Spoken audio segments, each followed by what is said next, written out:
Oh man, so we are live, good folks. We are live tonight. We're talking about the Lil Russell situation with Lil Wayne. Y'all know I'm a Lil Wayne fan, but as we load up this conversation, let's go ahead and go through memory lane real quick. Let's get this thing rolling, man. As you join the chat, hit the like button, all that good shit. Let me know in the chat because you do talk back.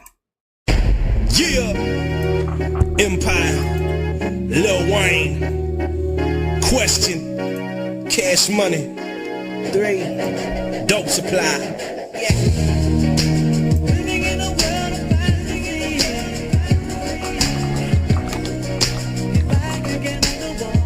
Cut the music up in my phone.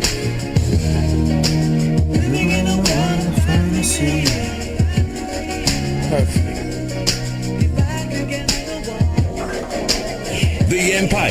Straight off the corner, apple and eagle. Brave for a bitch like the times I'm medieval. Married to the block, divorced the cathedral. Standing on the corner selling porcelain to people. Forced into evil, it's all in your head, it's all so cerebral. Call me Knievel, you follow when I lead you. Straight to the needle, the battle, the Beatles will eat you. Mama named Sita, I love you Sita. Remember when your pussy second husband used to beat you? Remember when I went into the kitchen, got the cleaver? He ain't give a fuck, I ain't give a fuck either. He can see the devil in my features. You can smell the ether, you can see Sita. You can see the Sita in my features. I am her voice in the world is my speaker. I'm speaking. Missy Pine, how you doing? How you doing? Alright, so we going through the situation. Dante, what's happening, man? We gonna talk about the Lil Russell situation. But how we doing this thing tonight, we're gonna see what he said, see the reactions.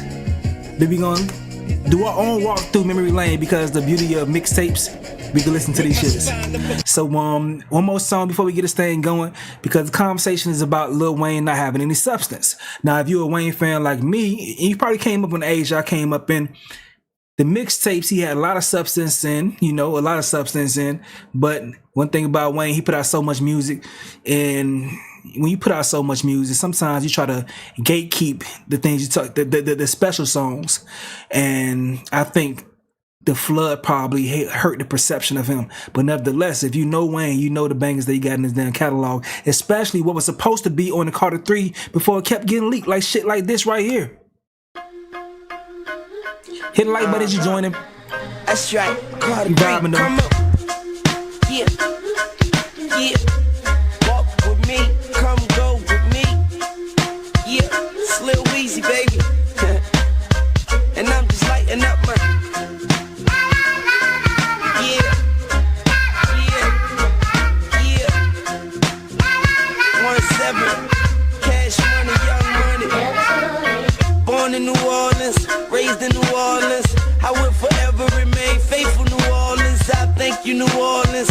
Thank you, Holly Grove. Has been my hood since a snotty nose. I come through the hood, suicidal doors. The Empire. I used to come through the hood on the handlebars. Gat in my drawers, money in my pocket, crack in my jaws. I hope it don't dissolve. And you know I'm ducking 5-4 and my moms. Young and quick to go off like car alarms. Now the young and keep his mind on the Parmesan. The mother niggas ain't eating like a Ramadan. Spit the shit to make you feel it in your chromosomes. Got some money, put my whole damn corner on. Yeah, I'm the cornerstone. Eagle Street, keep it going till home's home. And I'm just lighting up my. Yeah.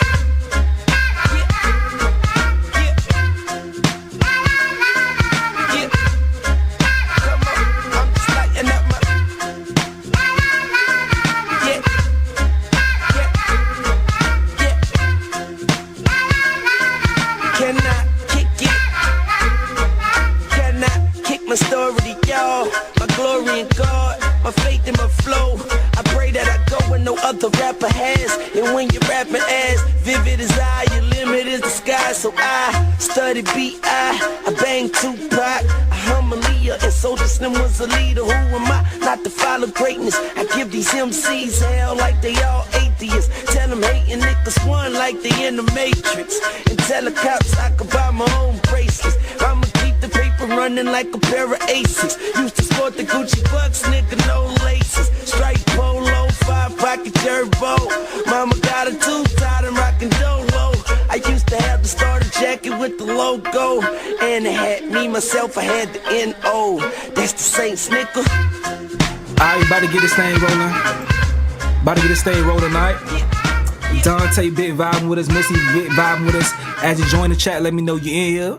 Also, let me know where y'all from. Y'all know we always big vibing from Miami doing the thing, man. Do we have one more verse? I love this verse right here. Last verse, then we get into the story. The Empire. It's Lil Wayne, I'ma shine in the rain. Now nothing gets clear without me signing my name. I'm just headlining the game. Won't quit until I'm A-riding the game. They riding the bench, they not in the game. I misplaced the key to the lock and chain. My spot remain like a bleach stain, a cranberry. It's murder she wrote like Angela Lansbury. I remember being small, man.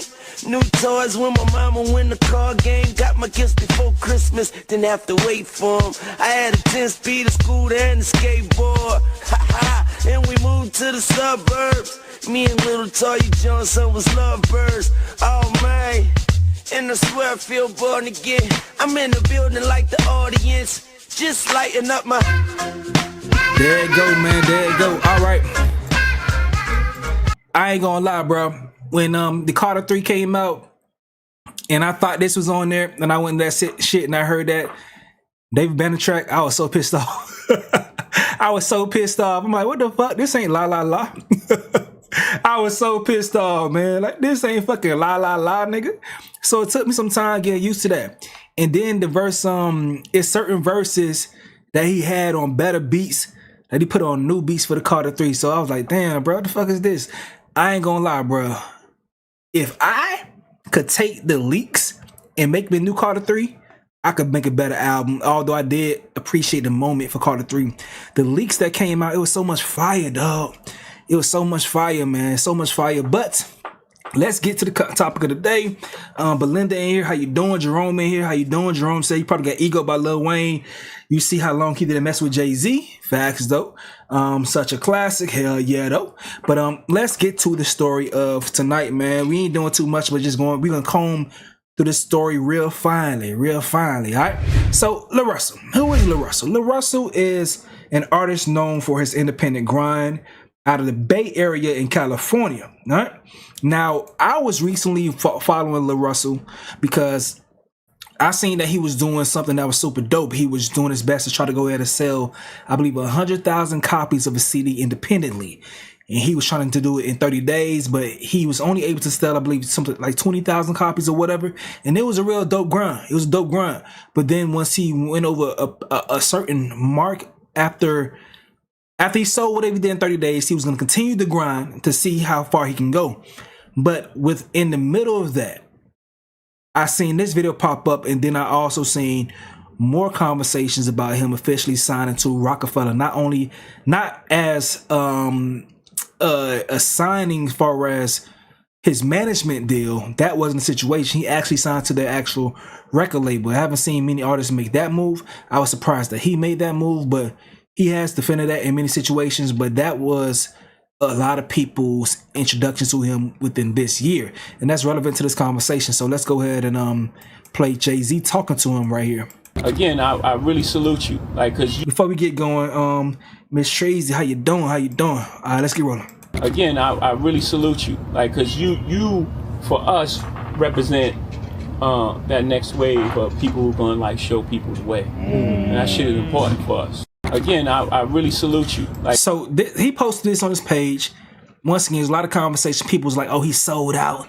Folks like, "No, he didn't sell out." But it became more visibility towards him, and also you're the newest signee for Roc Nation, so people are going to be trying to see what's going on. Roc Nation's biggest artist right now is, their first artist was J. Cole. Got a lot of things going on with him. He's no longer with them anymore. But you are following in the footsteps of people like him, or Jay's previous artist that he had next to him. So that's the big news. So we're going to really want to look at it. But at the same time, you have a lot of negative press about Roc Nation as far as their stranglehold on the media, hip hop media, or how they maneuver and shit. So you have a lot of things going on that brought attention to him. And so that magnified this conversation right here where he said this about Lil Wayne not having any substance. Okay, let's tap in and check this out. Yeah, I gotta respect he had a conviction. I had a moment in my journey where I had grew a disdain for Wayne just because I start listening to everything. Like, I start maturing as a human, and I'm like, damn, this nigga wasn't talking about nothing for a long time. And I think that's what his argument was. You know, like, as someone who like grew up in these communities, right, and grew up with homies who I seen want to be Bloods because they following Wayne and want to be gangster and want to shoot all the gun bar and shit. Right. Like, I've seen the negative that he contributed to the community, and I had to look like, man, what are the songs where he really talked about something and gave? And out of 1,000-song catalog, you know, it's minute on this end. It's like Georgia Bush. And Right. that do bother you. Man, Tie My Hands. That's what I was gonna say. Tie My Hands is the only one I can think of. And that's the thing. It's like, if I hug you once, but I slap the shit out you 1,000 times, you know, your affinity for me is going, you're probably going to remember me for this. And a lot of people don't, you know, as I mature, a lot of my old favorite artists, I'm now like, damn. Yeah. Like, I love you because I learned how to rap to you, but when you look at the contribution, it's like, man. All right, so it's a lot of feelings I get as a Wayne fan when I hear that. But I think one thing that's tough for me because my perspective is skewed. The first song, when I really became a Wayne fan down here in Miami, like how I became a lot of fans of different people. I had phases. One, when I was a jit, I remember my brother room, I seen the little CD, a gold CD on the floor, a star on that bitch, played it, that was Guerrilla Warfare, became a fan of Hot Boys, and he was the youngest person there. I'm always hanging with my big brother and shit like that, so became a fan of him because of that, but not a fan, just had an affinity for Lil Wayne as a character, you feel me, in hip-hop. But then when I grew older and understood rap more and was trying to find my own way, my own favorites, once again, riding the car with my big brother, I remember going down, when he would come down from college and I'd be in the car with him, and then he'll play the Suffix mixtape. And on the Suffix mixtape, you had Fireman and shit, but then you also had Damages Done. And when he spit on that JB, when he was talking on that shit, it was real shit. It was hard as fuck. And that's when I became a fan of him. So me, I don't have the same relationship, although, because I could see what he may be saying, because Wayne throw a lot of verses out there through mixtapes, just spitting, talking the shit. But when he gets into album mode or get into talking his shit, as far as preparing for the album, he can dig there. And I also would say, I would go ahead and say this right here. Lately, when Wayne is focused, when Wayne is given a subject as far as features and shit, that's when he's his best. I'm not gonna lie about that, especially lately, because he has a topic to focus on and hone his skills in on. But I just can't fully agree with that, although I understand the perspective because of the entirety of what he's looking at. But this shit did start a crazy firestorm, a storm of damn conversation on social media. So let's get it going. So dude said right here, Wayne got hella meaningful deep cuts in his catalog. You niggas don't listen to Wayne. Niggas started listening to Wayne after Carter 3. LOL. Facts though. We just talked about that. Something you forgot got me through my middle school, high school breakups. I don't know what this nigga talking about. Disdain is a strong ass word for it, but I know what he means. Oh, Hollywood divorce. Oh my God.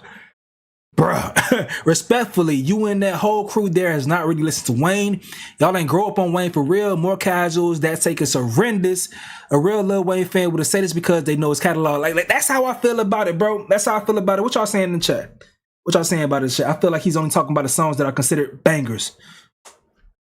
Hey, I hear you. Also, when we were younger, some of the lyrics and meanings went over our heads until we got older and could understand. True. Let's be real. We don't go to Wayne for substance, for a vibe. Yes. I did though. I did go to Wayne for substance, because you got to understand, when I became a fan of Wayne, I was a kid and it was after Katrina. He talked about that all the time. Although people may want to discount it saying, oh, he only talked about things with substance because of that. But you gotta understand, in my formative years with hip hop, he's talking about something that's really dear to his heart, especially when it comes to people dying and family members or friends they lost. Like those things like pierced my mind as far as my perception of him. And then his albums came out, and you'll hear the things he talked about on Carter 1 and Carter 2. You had songs like Shooter, which I feel like is really conceptual and things of that sort. Or other songs, or Get Over, like he was talking about things. So, you know, you had the hood nigga shit that would just be like, you know, just vibes. But then you also have those deep songs, those deep cuts when you know, okay, this is the song that I go in. And I feel like that was the structure of a lot of songs from a person who has music or has a type of catalog or a fan base that want to be able to turn up to their shit too. So he's trying to feed all these different crowds. So you try to make sure you have songs for everybody. But that's just my perspective. I understand that you may find it differently, and that's nothing wrong with that. But that's my perception of it and all that shit. I don't think it deserves as much attention as it's getting. He did both. I hear you. Richard says, I think certain people should watch the full clip because they started the conversation with praising Wayne's catalog, and then he said what he said in the clip of his perspective changing. Hold on tight. We're going to get to that. So let's continue progressing through the conversation. So the person says, if you want storytelling, go listen to the Storytelling Niggas. If you want bars and flows, double entendres, you know who your guy is. It's so simple. It's so on and so forth. But okay, so let's keep it pushing. So Lar Russell started to get pushback. He's like, the accounts niggas getting their news from is paid media, and niggas be in an uproar. Just think about why you getting the news you getting and who's paying for it. How 10 platforms all posting the same clip with the same caption, same portion of interviews at the same time. We are being fed a narrative at all times. By who, for what? So now Lar Russell posted this person. This person is someone that's from Africa. We went over his account before, you know, around the time when people was exposing where everybody was from and shit after the beef takes and stuff. But I think Lar Russell is becoming paranoid based on the negative impact of his signing to Roc Nation.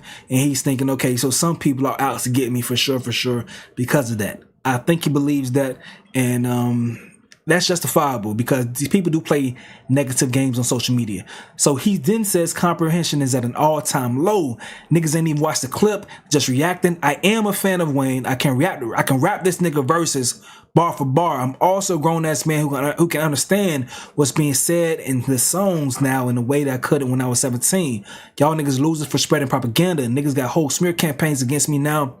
Y'all won't win. I'm a nigga who can communicate. So some more things he was reacting to. This person posted this right here. I just simply disagree with the Wayne isn't a great rapper statement. Do I hate you? No. Do I blame Jay-Z? No. That's all, bro. Still rooting for you. Respect. This person says, what he say Wayne wasn't a great rapper. Lar Russell says, nowhere at all. Nigga just tweeting. They ain't watched no damn interview. They just want to jump in the convo, club hopping hoes. So Lar Russell talking greasy. Person right here says, who give a fuck what a nigga named Lar Russell got to say? And Lar Russell got to say, y'all give these niggas so much. Y'all niggas give these niggas so much. It's regular local nigga with the opinion. LA nigga with an opinion. Like anybody not sure what the hoopla about, man. So Lar Russell says, man, that's what I'm saying. Niggas acting like I wanted Wayne to be Martin Luther King. I said, as I've aged, that shit didn't connect with me, and niggas swear I shot at his bus. Who gives a fuck what I think? All of a sudden, niggas get on here talking about LeBron all day with no repercussions. So some more outside conversation. You got Reason. Y'all know Reason used to be on TDE. He says, I love the discourse about Wayne and the timing of it. Twitter has been split down the middle about Cole album The Fall Off, and this is exactly what he's speaking about. He's speaking on ironically. It don't matter how much you give this game, sooner or later, they're gonna tell you the shreds. So Lar Russell, in response to all this, put out this video right here because he feels like it's a campaign out to get him. I'm finna blow the whistle on the industry real quick. In the industry, is two forms of marketing that's used heavily. It's seeding and it's clipping.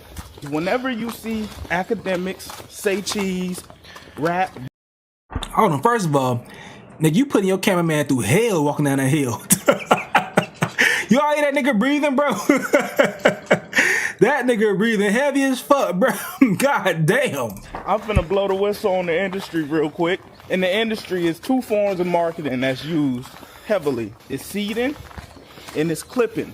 Whenever you see academics, say cheese, rap, bars, etc., all posting the same thing around the same time with the same narrative, that's a seed-in campaign.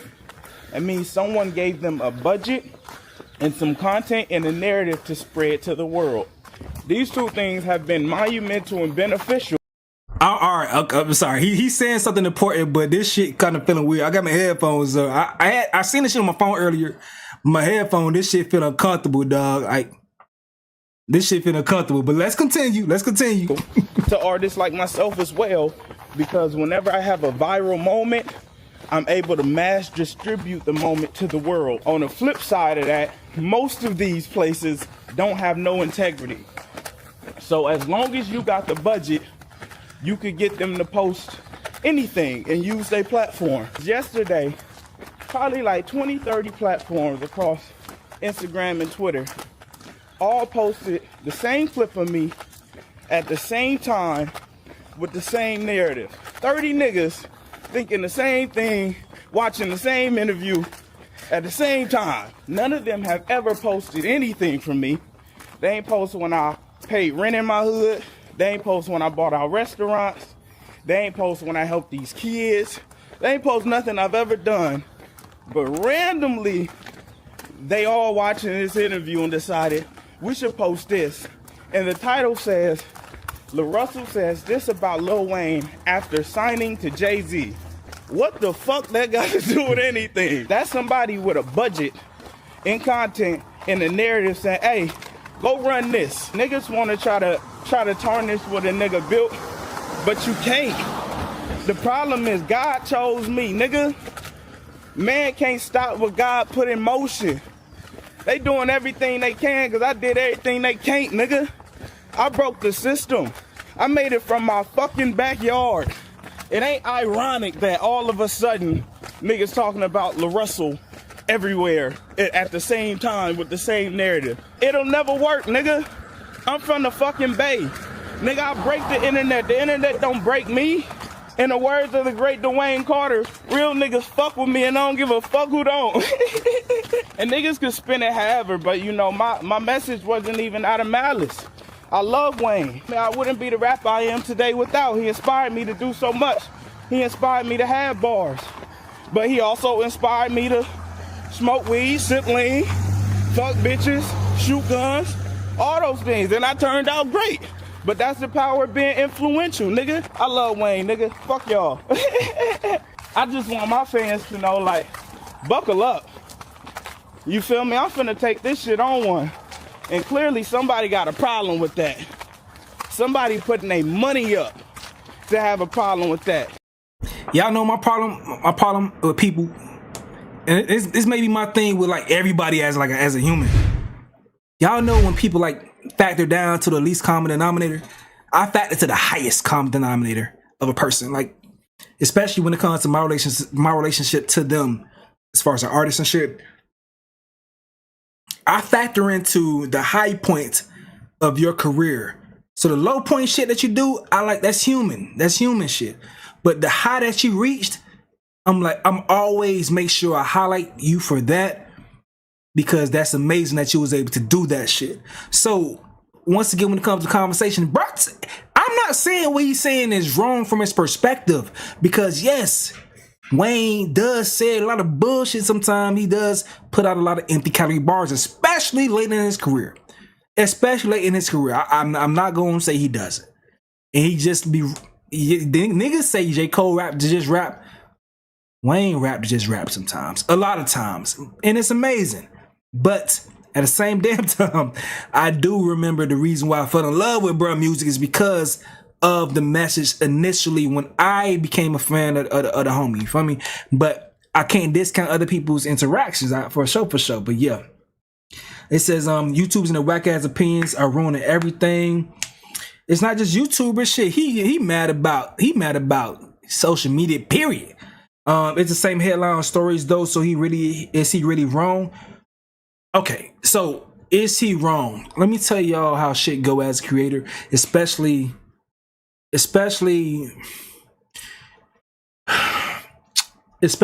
it comes to these social media people. There is a possibility that people may be paying to run certain campaigns. That is very plausible. That's a possibility for sure.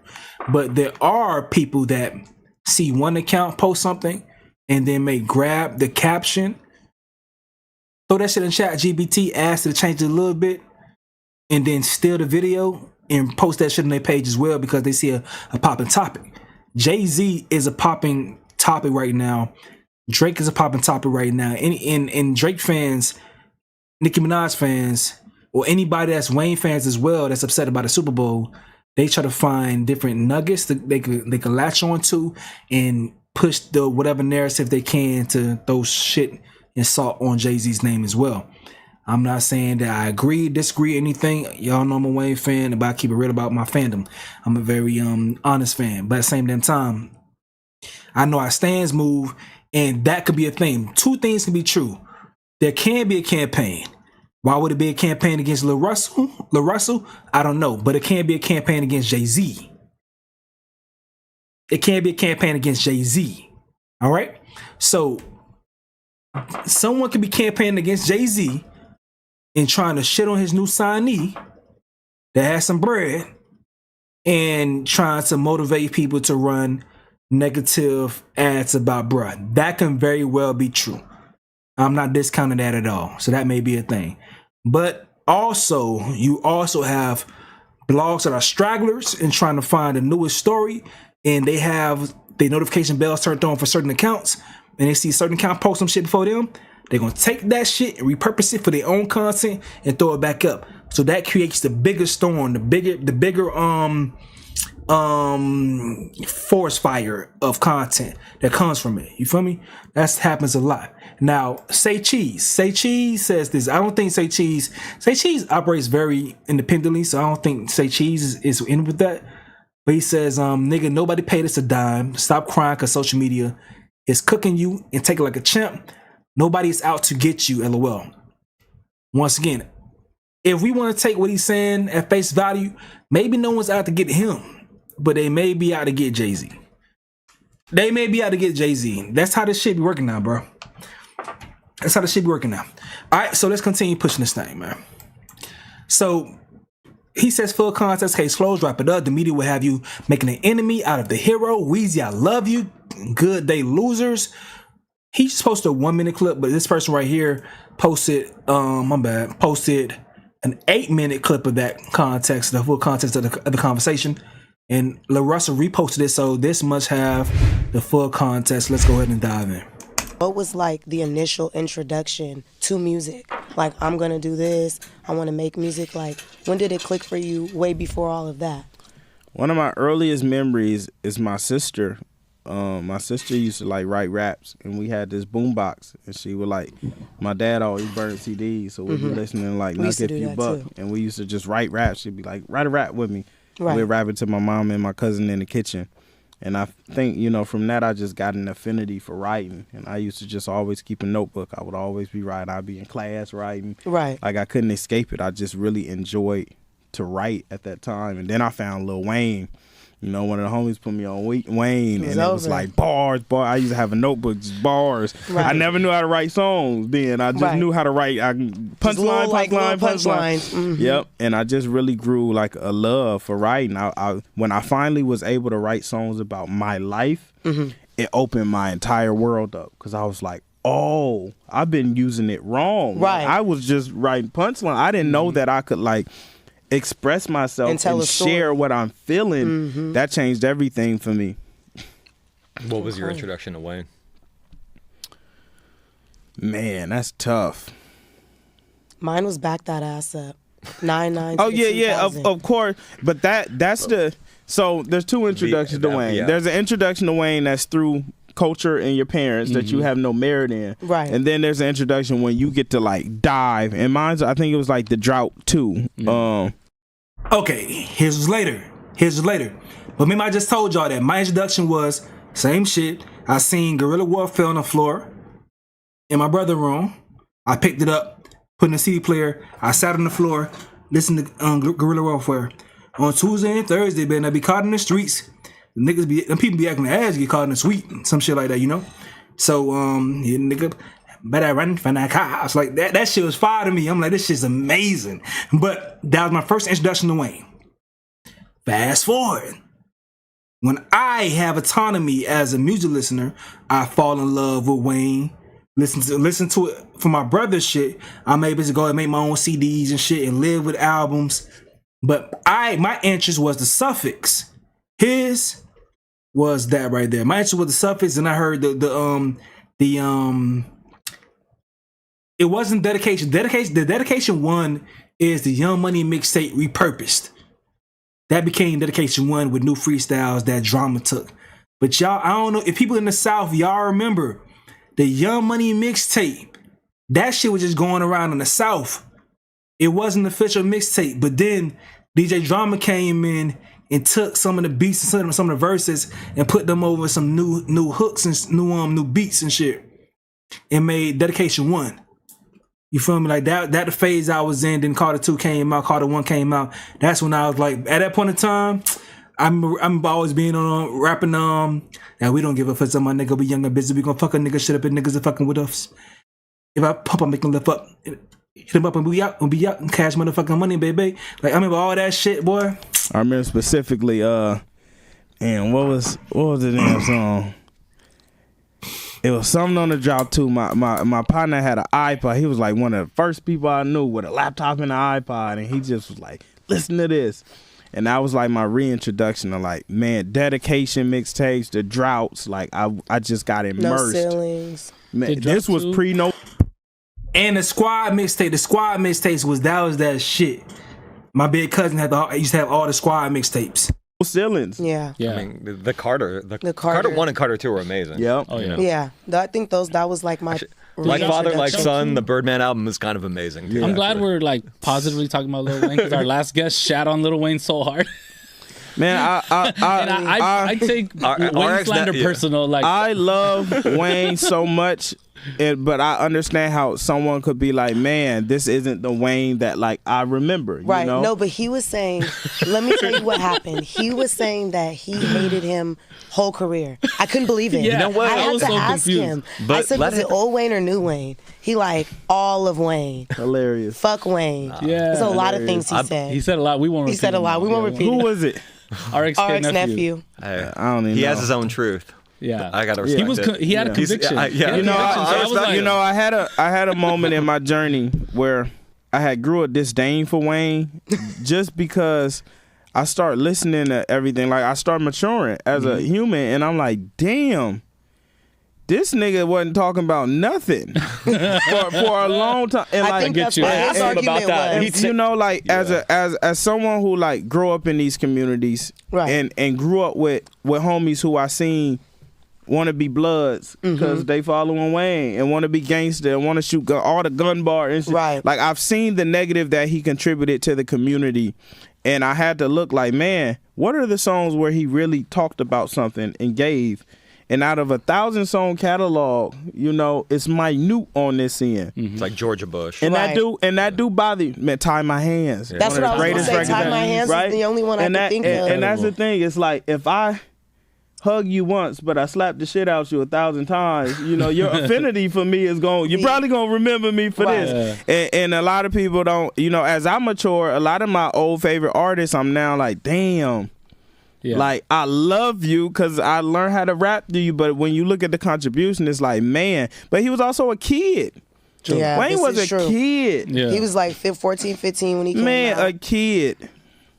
yeah. Yeah. Yeah, I interviewed him a couple times, and he basically, what I would try to like ask him kind of like a more deep thing, and he would just be like, I don't know shit. You know what I mean? Like he was honest about it. Like, you know, because think about it, he was dropped out of school at 13 years Yes. old. Like, Right.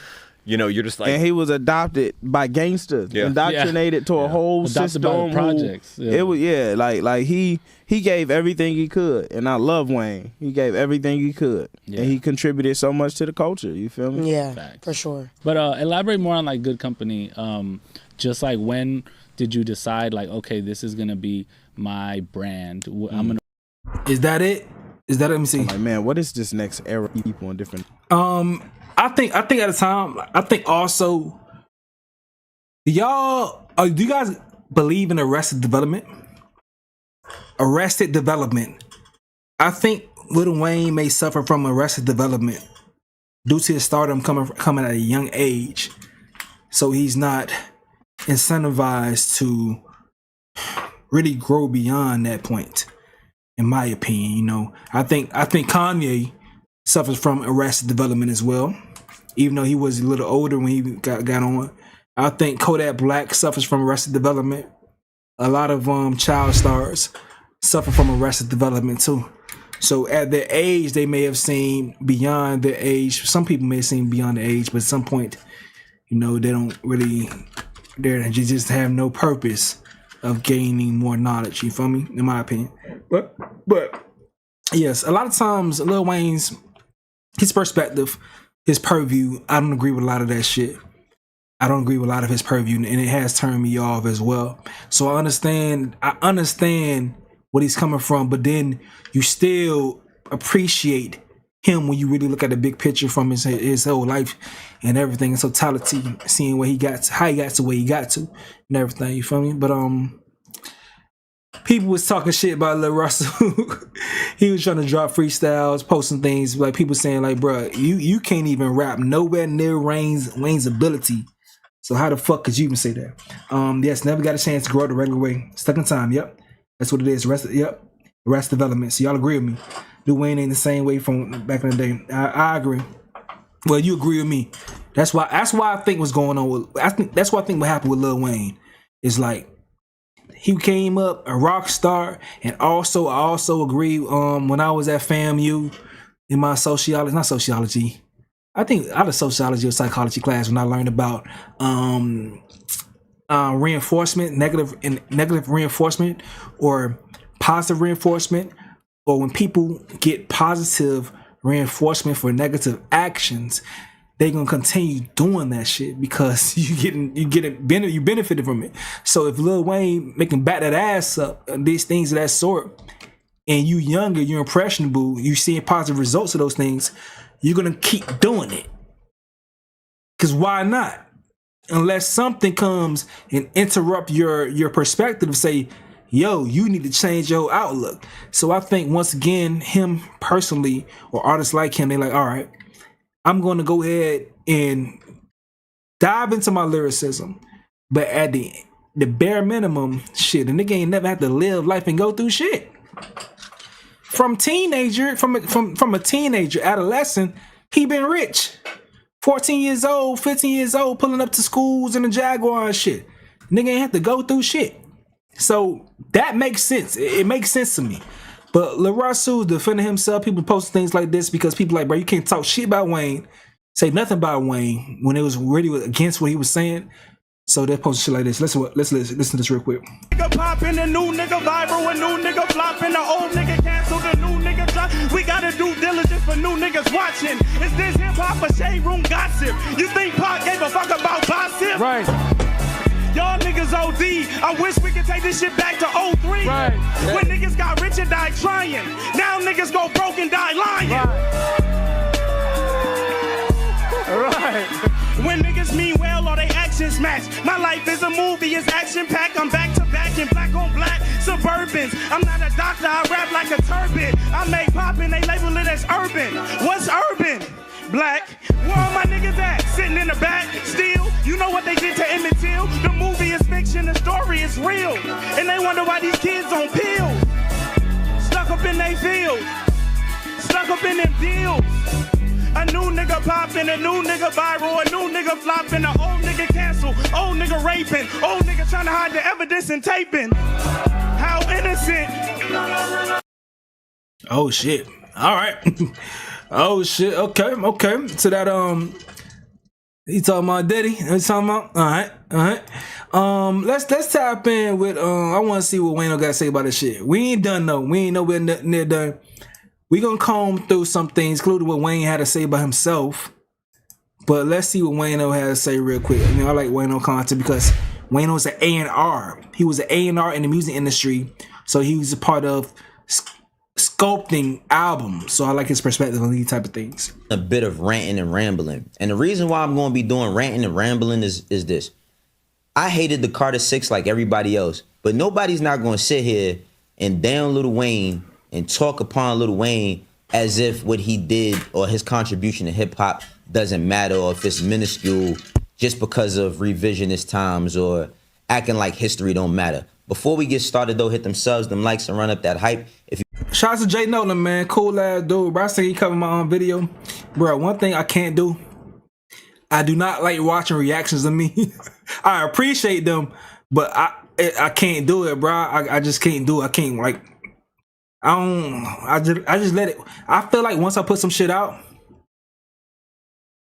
it belongs to Bangkok now. Y'all remember when on Hangover, when some shit go out there, you can't do nothing about it. It's gone. It belongs to Bangkok now. So reactions, I be like, I don't want to watch no reaction to me.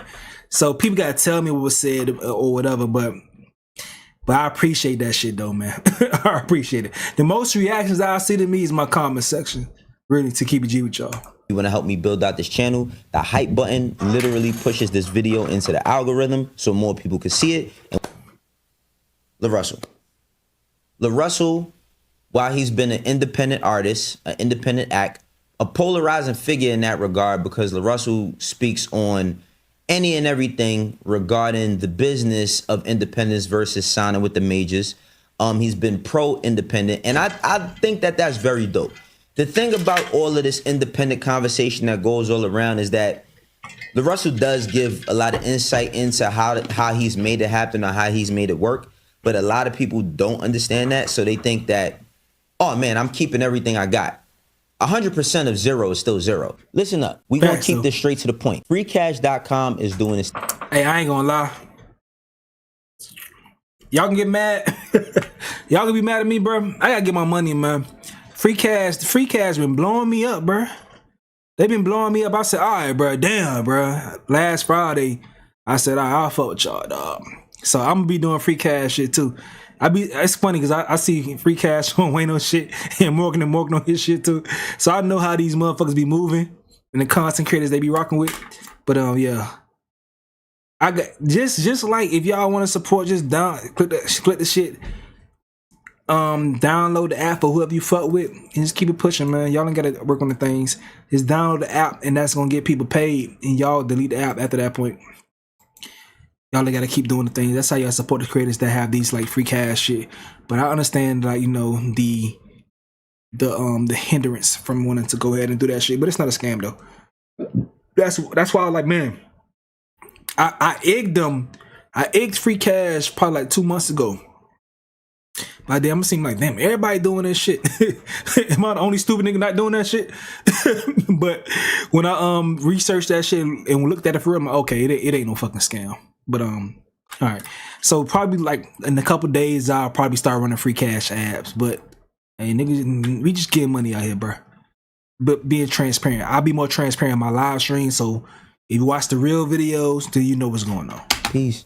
If you putting out music and you do it few and far between, or you do it on the weekends, or you do it as a hobby, but you really call yourself an artist and you really want to make something out of it, you're not gonna get shit out of it. So all that independent shit, also keep in mind that everything you want to do, if you want to compete with the same artist that you say that you're better than, you got to put up your own money and you got to put it in the right spaces. All right, cool. We got that out the way. Lar Russell is doing a podcast, and while he's on this podcast, he talks about Lil Wayne. Now, like I said, I'm gonna be doing some ranting and rambling today, and it's due to the disrespect that Lil Wayne gets. But let's watch this clip, and then after that, we'll come back to it, and we'll talk about my ranting and my rambling and all that other shit. Cool, bet. We just seen that already. I just want to hear what Russell, what Wayne will take is. Nearly enough. But Lar Russell has not done nearly enough in all the years that he's been doing what he's been doing to critique Lil Wayne's career in the regard of him not talking about shit. I think that when it comes to hip hop, people get like lost in this world of substance and how you gotta have this real shit that just, it sticks to your ribs and it's soul food and all that other cool shit, whatever, and forget the fact about entertainment. Lil Wayne has been doing this shit since 96, 97. You feel me? He's been on tons of classic albums. It's debatable if you think he has classic albums or not. I would call the Carter 2 an absolute classic. That's his best album, Carter 2. I don't know. The Carter 1 sits in a very special place in my heart. But Carter 1 and Carter 2, I don't know. It's a tie between them, and it's a happy thing to say. Carter 1 and Carter 2, I love. Carter 3, I like. Y'all know how the nigga on y'all know the Grinch from Christmas recently. You like, okay, you like this? The Carter 3, bro. I don't know. I hope so. Like I was just happy that it was released finally. It was nothing like the Carter 1, Carter 2, dog. It was nothing like it. Like, I'm gonna be real, bro. I hated that Phone Home song. That shit was so fucking corny, dog. Wheezy, Phone Home, Wheezy. That was horrible, bro. That shit was horrible. Like, it's just certain songs on. I'm like, what the fuck is this shit in comparison to what I was listening to? But I love Wayne though. And y'all understand, I was in school. I was hustling. I was trying to get everybody to buy the Carter 3. Still past that point. We ain't had no fucking money in school. We jits. But I'm still trying to tell people, hey man, get the Carter 3, because I want a Lil Wayne to win because it signified a moment. And I think that's why the Carter 3 did so well outside of the quality of the album, man. The Carter 2 is better, bro. I think that the Carter series 1 through 4, round 5 and 6 is right, 3 is right? shaky. But I'm not gonna allow, and it's not him, but I'm just saying, I'm not just LaRussell, but for people to act as if because we in 2026 and a nigga done. Judah Rising says Carter 3 showed Lil Wayne growth. I hear that. I hear that. I fuck with that. But I think Carter 3 signified an era because he had a lot of songs that were better than the album because they was leaked. Showed us who he is as a person, and we might not agree with who he is or what he represented when he pulled the red flag out of his pocket and he said a bunch of dumb shit in interviews, as if the music that he's made, as if his contribution to hip hop does not matter. I would be sitting here all day to try to go through every single song that Wayne has ever done to find something that general population cares about as to what is equal substance or not. F the world off of his first album when he was still a teenager. Oh my God, bruh. Fuck the world. I remember being a jit. We streaming, we vibing, so this is not like a normal video for me. We vibing. I remember being a jit. That's why you ain't no substance matters. I remember being a jit, and I was about to transfer to go play football at another school. My best friend was a girl named Hope. We still cool friends, but we live a life and shit. Hope was so pissed off with me. She was like damn, bro. She was crying. She kept sending. She was like sending Lil Wayne "Fuck the World" to the damn chat and shit like that because she like, damn, bro, you about to leave us, dog. She was like reciting that shit, man. Fuck the world. I forgot about "Fuck the World." Oh, I don't curse, but in his verse screaming "Fuck the world." Lost my daddy to a gun and made a little girl. Woo! Damn, I forgot about that, Wayne-o. I'm telling you, my formative years, Wayne had some shit. That means something, but it may not. I mean, let's look up how old LaRussell is. Let's look that up real quick, y'all, because I don't know how old he is. And he was doing all that shit without cursing. When he first got on, LaRussell's 31 years old. He was born in 1994. So when 400 Degrees came out, right? By Juvenile. And 500 came after that. You know, Guerrilla Warfare and Chopper City in the Ghetto and all them Big Timers albums. That didn't really mean nothing to him because he probably wasn't even in the first grade at this point. Too young. Right? Cool, bet. Maybe first or second grade. He was too young. He's basing this conversation off of, you know, when Wayne became best rapper alive and he was doing all the blood shit and all of that and all that cool. Wayne, No. Yo, did y'all hear the Free Weezy album? The Free Weezy album was one of the best albums that Wayne ever made. No lie. No lie. After the Carter 3, I think the Free Weezy album may be the best Lil Wayne album. I ain't gonna lie. I think the Free Weezy album the best Lil Wayne album. Carter 5 was cool. Carter 4, the Free Weezy album. And people didn't hear it because it was on Tidal. The Free Weezy album, that album was very good and it had a lot of substance on it. I just hate this. I hate where we at right now. I hate where we at right now. Because how could a person like Wayne, now let's not get it twisted. Young Money has aged like milk. True. We ain't gonna lie. True. Young Money, you know, at one point in time, they seemed like the most dominant force. And in their latter years, you got everything Drake's going through in the past few. You got everything Nicki's going through in the past few. And you got Wayne. And, you know, people want to hold him to, y'all didn't let me perform at the Super Bowl and it broke my heart. As if he says that and that erases everything he's ever done. Yeah. But I'm gonna do a rare thing, and my Drake fans in here, y'all gonna be shocked. I'm shooting some bell right here. Drake, his quality has dropped, but that's due to the standards that was set to him being Lil Wayne's protege in Lil Wayne's prime. His quality has dropped though, but his quality dropping is still good music.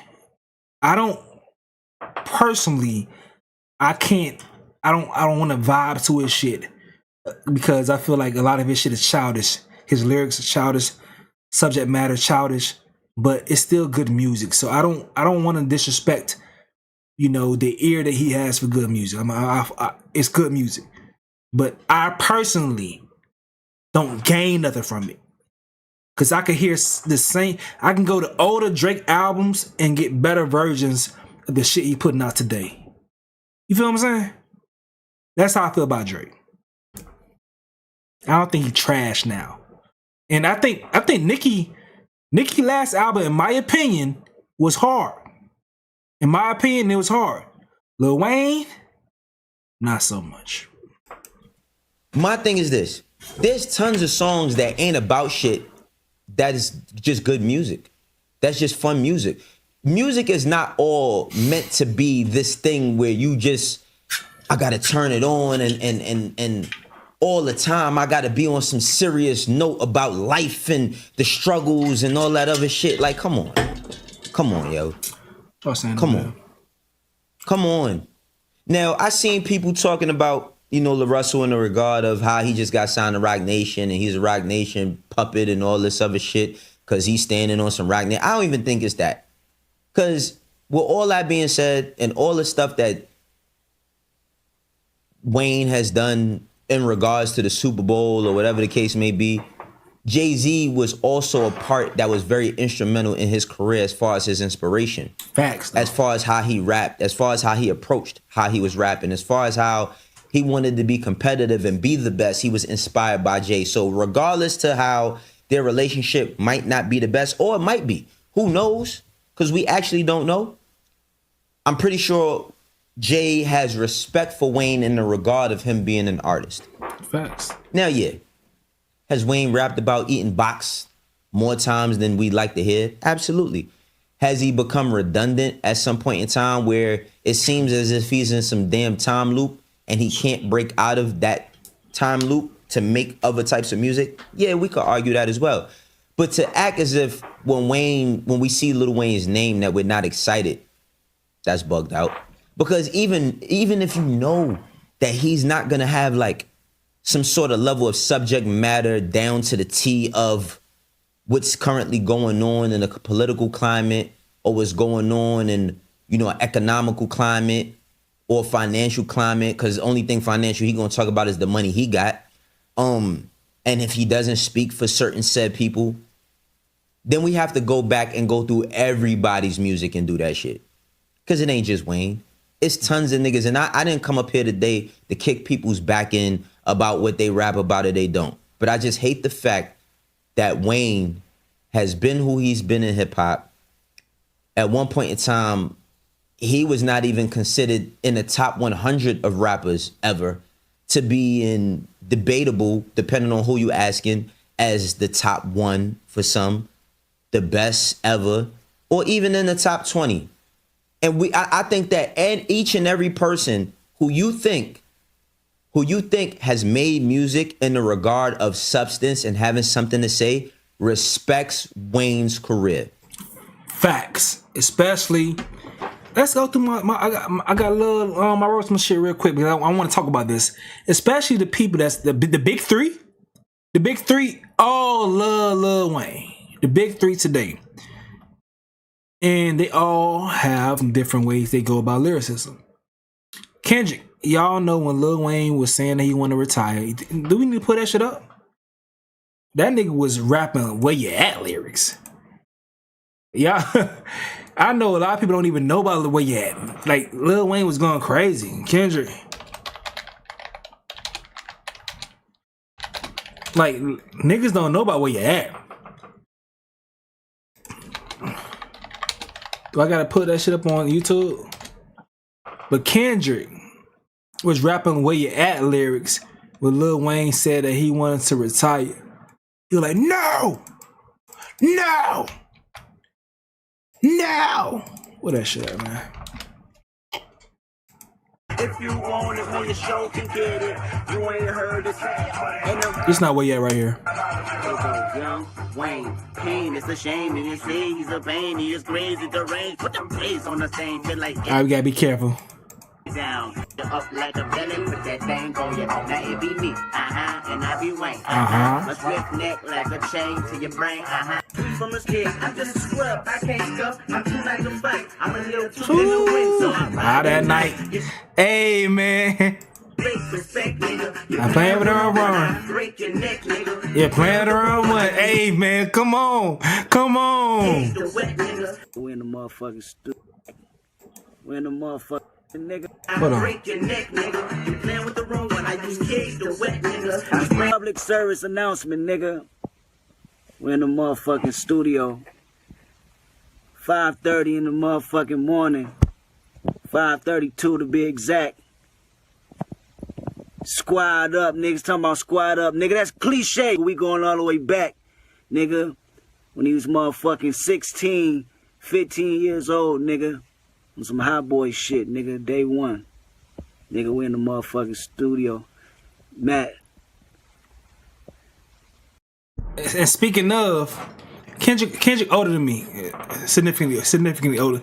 He older than me, but so he knew about that shit. He younger than my big brother though.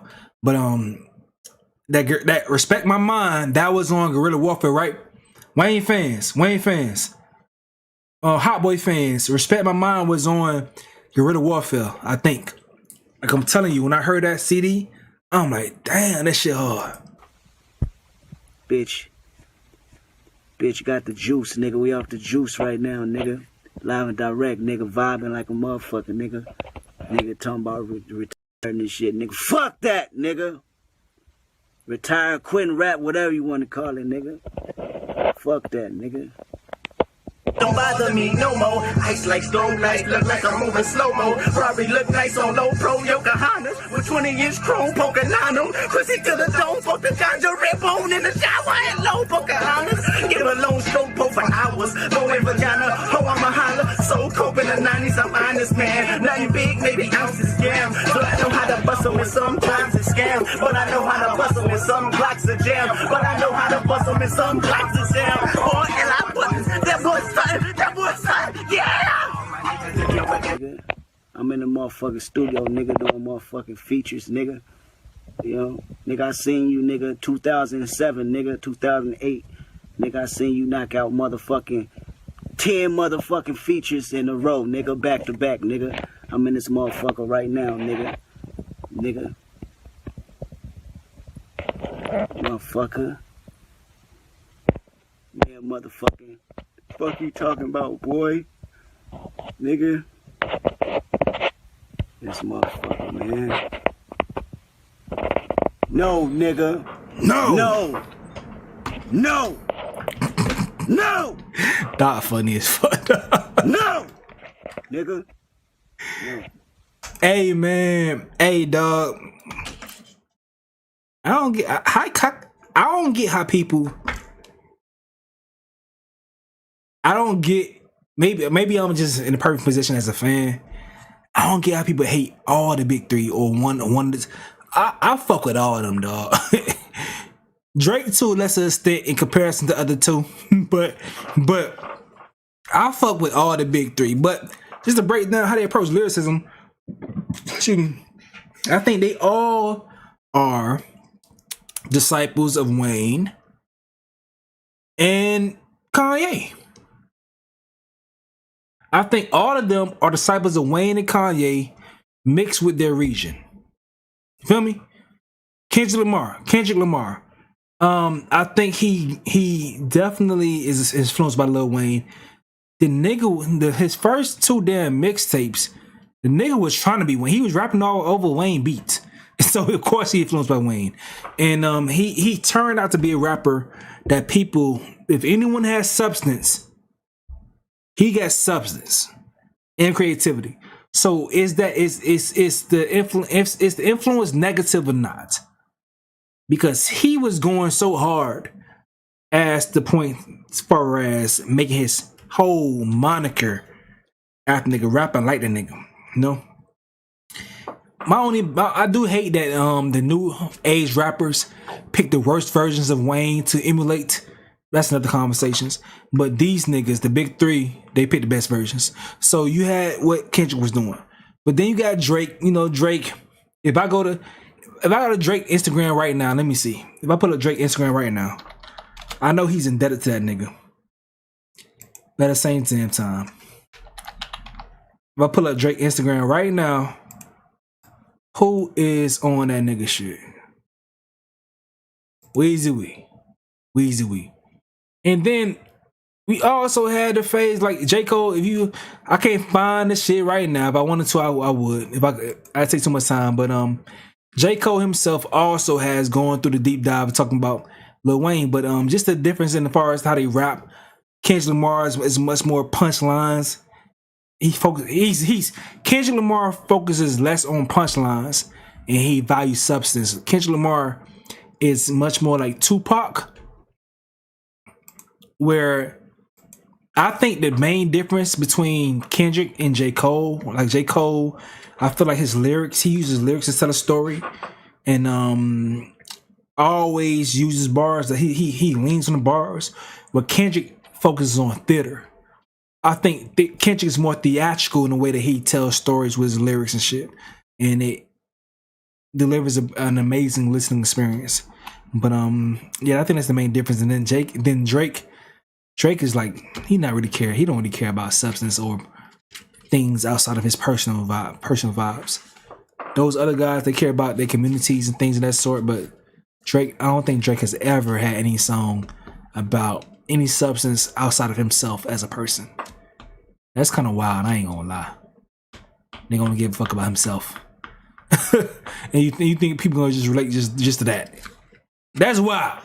And that's why Drake for sure is the last person in the big three for me, because he does not give a fuck about nobody but himself, and you can tell by subject matter in his music. Yeah, everybody gets to the point. Vince Carter in his last years couldn't jump as high as he used to. Neither could Blake Griffin. But that does not mean that niggas didn't fear them when they feared them when they came through that paint. As much as people would like to disregard Wayne's contribution to hip hop and what he's done, and he made the analogy, if I slap you 1,000 times, but I hug you a few, I think that's wrong, man. That's just wrong. That's and stupid, again, yeah. while LaRussell has been the poster child for independence, and he's done all of these amazing things from his backyard and selling merch and creating a D2C, you know what I mean, direct to consumer market, and building and becoming a millionaire potentially off of that, and you know, all of those campaigns where people could pay for what they want for you. All of that is great. But my nigga, you ain't did a quarter what Wayne has done in his career rap-wise to be saying something like that. Facts, though. Because I just feel like it sets a nasty precedent. It sets a nasty precedent for what all the people who have no minds will say. You know what I'm saying? If you wasn't living in a time of... That's the thing. Wayne no hit on it. It created a lot of people on social media... Because I ain't covered the negative things people were saying in agreement with LaRussell. Like, Miss Treasy. Miss Treasy, she the homie.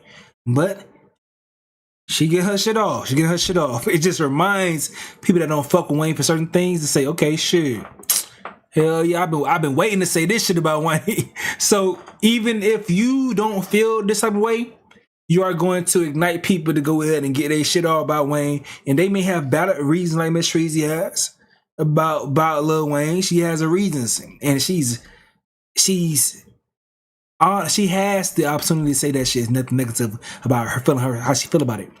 But I'm just saying, Lar Russell, you can say I'm a Wayne fan all you want to. But you invited this conversation that's gonna get your boy ridiculed. You feel me? You feel me? It ain't like me. You feel me? Like when Wayne said the shit he said about the Super Bowl, at that point in time when you talking about the conversation, you're inviting critique. Wayne ain't say some shit for this right here to happen. But in the full scope, I get what you're saying, but you still invited critique. And when you at this level, that's gonna happen. And that's why niggas like J. Cole, Kendrick Lamar, and Drake, they don't do interviews. They don't do interviews because this is what happens, bro. 1999, when what's the name? Number One Stunner came out. Then that song might not mean nothing to you, and you go back to that song and say, "Damn, what was he talking about?" They was just talking about stunting. They was talking about getting money. That's what they was. For me, I'm gonna keep it 100. For me, for myself, it was inspirational because I was a teenager when Wayne was a teenager and he was rapping and he was having jewelry. That nigga made me want to wear jewelry. That's substance to me. Fuck that. He did. I mean, there's other artists that did too, but Wayne created bling bling. But I'm just saying, it's like now we just they never did nothing. Like that's the problem that we have in our culture. In our said community about this shit. Soon as somebody don't like what another person did, now they ain't never did nothing. It don't matter. It never mattered. Because I rap about what's going on right now. And back in those times, he wasn't rapping about, man, that's just... All right. Ms. McCrae says, I disagree with Wayne on that because I don't think Russell was trying to make everybody think like him. I think he was expressing his opinion and what his perspective was on Wayne's music. Yeah, in the grand scheme of things in the conversation, he's responding to what they said another guest said after he was praising Wayne. So he was like trying to relate to the person saying, yeah, I can relate because a period of time in my life, I grew this thing. I would say this though. If you're a rapper coming up, don't say anything negative about any rappers. And it may be hard to do, but don't do it. Especially if it's a big rapper, like real shit. If any rappers, I remember when I was doing my little whack ass raps when I was coming up as a jit, and I watch other people like platforms that have platforms like mine. So someone may be watching my shit that got a platform or want to be a rapper. But if you're a rapper and you come up and do interviews, don't say anything negative about any rappers. Reason being is because that rapper has a bigger fan base than you. You don't want to turn off potential fans. So don't say shit negative that could be misconstrued or whatever. Hear what they gotta say and say, reserve that conversation for another shit. Don't do it. It's not worth it. It's not worth it. Even if you try to bring nuance to the conversation, the way that blogs work, the fact that you say anything negative in the first place is going to hurt you, and it's going to fuck up your potential to gain more fans, even if your music is great. I remember when Young Thug was having a beef with Lil Wayne, and initially I fought with Danny Glover. I fought with Get the Fuck in My Face with Rich Homie Quan, Lifestyle, all these things. I fought them songs, but when Young Thug started to beef with Lil Wayne, I was like, man, fuck that nigga, because my loyalty was to Wayne as a fan. So you got to be aware of that shit. Just say, man, focus on your own career. Don't answer no questions about no other niggas. A lot of rappers you hear do interviews and shit with other people. If another rapper come up, the smart ones say, don't ask me no questions about another nigga. So if you don't have no praise to offer, don't say shit because you don't want to alienate your fan base. This shit is real out here. based on the nature of social media, stands build communities, and they are able to. They want someone to attack because it brings engagement. Don't become the story. Don't become the engagement piece. It's easy to do that, especially when it comes to big people. It's easy to do that shit, though, so don't do that. Like, trust me. Trust me. Don't do it. So when I ask you a question about another rapper, if you ain't got something nice to say, don't say shit at all. Unless you want to do the smoke. And in that case, the only way you can benefit from that shit is dropping a diss song. I'm gonna keep it G with you. The only way you can benefit is from dropping a diss song. That how shit was going on. Yeah, that's what he was talking about. You know what I mean? The mob off of Carter 2. Oh no. Just rapping on some shit. Niggas can't do that no more. We seen people complain about J. Cole. Oh, J. Cole just rapping. He don't rap about activism on his freestyle. So what? So niggas can't just rap. God. There's tons of people that just rap. That's the same problem I have with people. Because I'm gonna keep it 100. Talk to me. Songs like Laffy Taffy and songs like Lean With It, Rock With It, I need those. aged extremely well. I need those. Because I remember the time when people were complaining, when people were literally complaining about Lean With It, Rock With It, when people were complaining about White Tee, I need when those. people were complaining about Laffy Taffy and Bet You Can't Do It Like Me. Because they was looking at all of these guys and they like, man, that shit ain't real hip hop. But that's the hip hop from what they were doing, from their perspective. They was from the A. Nobody, when people seen Shorty Low for the first time with all them colors and they leaning and snapping, nobody thought of him, generally speaking, as a gangster or a street nigga. But then come to find out that's who he was. Nigga, and I don't get that shit, nigga. What is the hop coming to play? Hip hop, bitch. Hop mean dance. Hip mean no. Hip hop, bitch. So I don't get that. I don't get that at all, bro. Like, how you don't understand that factor? Like, Atlanta took over and had more hip dances. They had more shit going on. More hip new dances. Like, that's hip hop. That's hip hop. I never understood the disdain, using that word once again, that people had for dance music when it came to hip hop. Especially when a big part of hip hop is b-boying, breakdancing. What the fuck? I never got that shit, dog. I never got that shit, bro. But even with that being said, he still was having fun with this shit. And when did we start taking the fun out of hip hop? When? So, even with that being said, Surgeries. if you got to go back through all of these artists' discography, and yeah, there are some that rap about certain things. There are some that hold certain things important to them. You right, Judah. Like if you look at Nas, and Nas is your favorite rapper, and I believe that there's people who should have Nas as their favorite rapper because he commands a certain space, but that's the contrast of somebody like a Jeezy. Coming from similar places as far as the hood, but different perspectives. You feel me? Different areas. So, damn. Is he saying like Jeezy like the Southern Nas? What y'all think about that? Is he saying that? Jeezy is the Southern Nas? Huh. That's what we should look at, right? Look at somebody like Juvenile. Juvenile, listen, first of all, 400 Degrees should be Classic. 6 mics. Classic. Great album. Has everything from songs for party, songs about the streets, songs about life. You feel me? And that's what I just hate the fact that like when people go back and listen over things that is just like, oh, that's not nothing. Man, That don't mean nothing. they don't understand. So music dog. doesn't capture a time.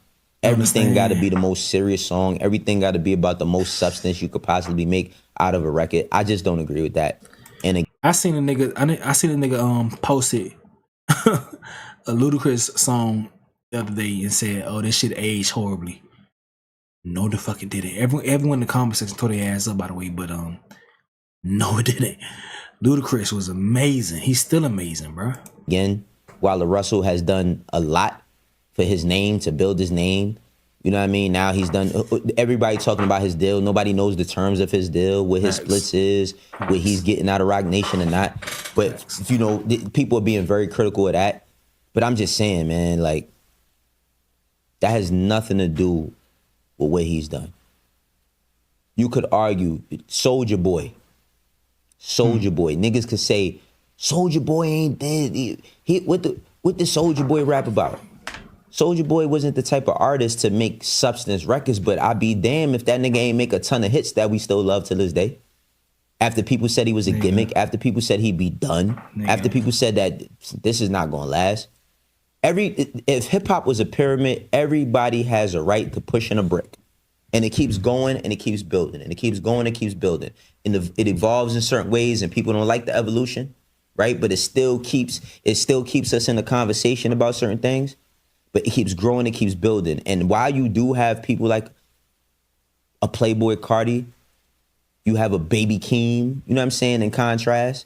While you do have a person like a Boogie, you know what I'm saying? You might have a Westside Boogie that gives a certain layer of substance, but to say that Wayne and like he really wasn't rapping about nothing, man, I just think like people just turning Wayne into an easy target at this point. They just turning him to an easy target. And I don't like that. You know what I mean? As a person that worked at Rockefeller, you know what I mean? And y'all know y'all want to put me as a Roc Nation agent and all that bullshit. But as a person that has a history with that legacy and that lineage, I could never, like, man, y'all. Hey, after I just intended on, I only intended on covering this Wayne video tonight. But if y'all want to, after we finish with this, do y'all want to talk about the Vlad tweet? I'm really tired of discussing Megan and Tory. I'm really tired of that shit. But if y'all want to talk about that shit, I'll talk about it on a live stream and just let that shit be done. But let me know if y'all want to talk about that after that. But first, Rajaya, let's see what you're saying. I get what you're saying, Stacey, but I don't take what LaRussell said as negative because I look at what he said as more so critique instead of negativity in different interpretations. Yeah, I do think it's I think it's a different perspective, especially his entry point into Wayne's music. So it's gonna make you look at him much different than I do. So I don't say it as nothing negative. I just think that it's a conversation starter, and people may have a certain energy when you enter the conversation based on their experience with the music, and that's how I feel about it. You know, based on my experience with Wayne's music, my energy is like, man, these things molded me. But I could also see his perspective based on his life and how he lived with these projects or what he was introduced to. But me, I'm like I said before, some people they factor down to the least common denominator. I factor down to the highest denominator based on someone's career, their highest points. I'm like, okay, you hit this point, and I'm gonna just, I'm gonna scale you based on that one. This is what you're capable of, Like Future. Future has a lot of low points, a lot of low projects, but then you see his potential, and you be like, man, when Future lock in or he hits a moment, Future's like, whatever. I don't know what you want to categorize what Future does. He for sure the best at it, and I love that. We haven't done black art a great service as far as categorizing it. I think we are very lazy when it comes to talking about black art, especially when it comes to music. Everything just hip hop or R&B. But what Future does, he is the GOAT at that. The GOAT at that. And it's not the same thing that Jay-Z do. It's not the same thing that Lil Wayne, J. Cole. It's not the same thing, but he is the GOAT at that. And that's just like, the perspective as far as how I approach music. And in this, that, and the fourth. But all right. So what y'all saying? He the first with everything. They need to let it go. Tory in jail. All right. So y'all want to talk about that? Deborah, what's good? You want to talk about it? All right, we may talk about it, the Tory shit. Let me see what's up with that. But all right. So this is what they trying to say that Lil Wayne set himself that he doesn't have substance. It's this little younger Wayne too. Let me see what's up. You know what I mean? Just like if you used to ask me, you know, like, what's the best pussy? You know, like the one I fuck last night. You talk about that a lot. People are like, why does Wayne talk about pussy monster shit? Like, so much pussy talk, Wayne. Yeah, I heard that. Wayne, there's a lot of pussy Wayne talk. say talk about pussy too much. What the fuck else are y'all talk about? What you want me to talk about? The world? Like, come on, man. The world, Craig? The world, come on, man. I mean, there's a lot of... But, you know, I ain't no goddamn professor. You know what I mean? Like, I ain't know. That ain't what I set out to do. Y'all gotta remember, man, I started doing this shit at 8, man. What I'm gonna say at 8, like, I'm not... At 8, I ain't trying to tell you what's right from wrong in my raps. You know what I mean? And I'm still not trying to tell you what's right from wrong. That's not my job. I'm a musician. I do that with my kids. You know what I mean? You better do that with yours. You know what I mean? I hope your parents done it with you. You know what I mean? Like, that ain't my damn job. You clap if you want. You clap. You know what I mean? So other than that, that's why I talk about that's what it's my motherfucking music. You put it's my microphone.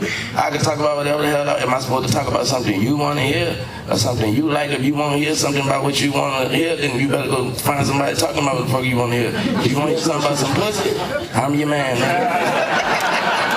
I don't get it. I really don't get it. Like, I don't get it. Like he say, but this is music, man. I'm not trying to, I ain't giving no lecture. I know shit like, they be like, he say pussy too much. Well, I can say it as many times as I want. I come from the South, man. I come from pussy. You remember Luke and Too Loud Crew? Shit like that, man. I come from shit like that. Bust Down and shit like that, you know? Nasty bitch and shit like that. 3-6 Mafia and shit, you know? Slide 119. Like, come on, you know what I mean? Like, I don't get it. Like, what you want me to talk about? Like, so, you know, so sometimes my nigga, like, they got a nigga. Hey, Wayne don't sound like this no more. This is pre-Carter 3 Wayne. He don't sound like this no more. I think it's pre. Nah, the lip shit. But Wayne don't sound like this no more. This sound like the Carter 2, Carter 3 skits and shit. He don't sound like this no more. Pussy, you remember Luke and Too Loud Crew? Shit like that, man. I come from shit like that. Bust Down and shit like that, you know? Nasty bitch and shit like that. 3-6 Mafia and shit, you know? Slide 119. Like, come on, oh my God, you know what I mean? Like, I don't get it. Like, what you want me to talk about? Like, so, you know, so sometimes my nigga, like, they got a nigga like Taz. He gonna come with a song and be like, he gonna come with the hook already on there. You know, he gonna come with a song and the hook already somebody on there talking about, you know, the world. And that make a nigga have to do a song about the world and shit or about another subject and shit. So that's Taz's job. More pussy rap. What? The whole album called Pussy, man. That'll make me do a solo album. That'll make me do another solo. If you let me do a solo album called Pussy, Was Lil Wayne Kodak Black before Kodak Black was Kodak Black? Because what I'm seeing is like, based how he's talking, I mean, of course, he sounds much more coherent, less stronger drugs, and also American. But it sounds like that his vibe, he gives me, I know Kodak love Wayne, especially the young Wayne, but it feel like Kodak Black talking. Out here, and we'll do 5 of them bitches, plus in one.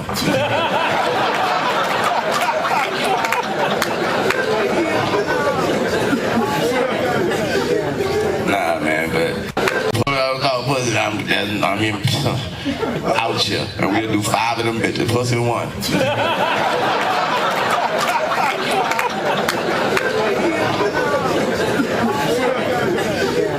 Nah, man, but that's the difference when you ask me, what I mean by I'm going hard on this album is because I actually listened. All right. When did this come out, though? But regardless, though, Arrested Development, man. I do feel like Wayne suffers from Arrested Development. 100%. I think he would have benefited more from more A&R work. Especially, he's like, y'all know, Tez not with Wayne no more. Cortez, who was there when Wayne was like, you know, Carter 2, maybe Carter 3, some of Carter 4. I don't think Cortez is around anymore. He's doing his own thing, but Cortez was the person that was like, you know, sculpting the albums. He just said that. And Arrested Development, he didn't care to grow beyond the point that he felt like he needs to grow because he got the financial benefits from the money and shit like that. It plays a big factor in that. And it's sad to hear, but you know, when it comes to results, we can't lie about the results that we hear and get past that point. But all right. One last thing, because I do want to go to we're gonna get to people discussing Wayne's catalog as far as like, all right, some folks feel like he does have substance. Although Wayne just said right here, he ain't searching for substance on his own. But other folks do say, man, he got substance. But I want to hear, like, you know, see the opinions on that shit. Hold on, give me a second. First, I seen what's his name talk about that shit. The nigga y'all hate. I just want to as I'm gearing some other things up, I'm gonna talk about that shit real quick. Hold on, give me a second. Bet here you go. I think I'm a bigger name than him, respectfully, when it comes to media, right? When I give my honest opinion, and I've always said, like, Lil Wayne's catalog and Lil Wayne's whatever has aged kind of like milk in the sense of, I think he's the Allen Iverson of most of these, like, great hip-hop artists. And it's because in his prime, AI was, like, the best. But later on, when all niggas talk about his rings, he doesn't seem as great. But he is great. And that's what I look at Wayne as. When now niggas talk about your classic albums or whatever, a lot of the Wayne shit is if you were there, you knew. Or, you know, there's so many unofficial mixtapes, so many Lucy songs. And verses are great. But, like, if you weren't there, you probably wouldn't know. Right? As opposed to, like, let's say 50, like, he got quintessential albums. Right? But would you blame Wayne for that, or do you blame, like, the hip hop ecosystem for that? Especially when, like, the content is there, but the packaging you don't agree with. I go super viral for that too. People love Wayne. Like that usually, I've said that like a couple times, and it always goes way more viral than I ever thought it would be. Why? People love Wayne.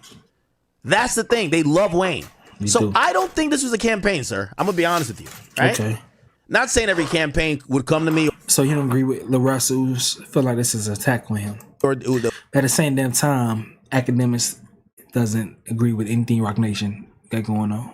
Would offer. I'm not saying that, sir. What I'm saying is that I think someone posted you online talking shit about Wayne, and every blog, if I wasn't just cool in having my, you know, but just, you know, having a me day. You know, everybody have the Galentine's Day. This was Aka Valentine's Day. I stayed to myself. You get what I'm saying? And yeah, if I didn't have that, and I probably saw this. I ain't gonna lie. I was on Valentine's Day. My Valentine's Day, man. I ain't even gonna tell y'all about my shit, bro. But you know, we here. Clip going around, I would have posted it, maybe. But the only thing I'll be like, do people really know LaRussell like that?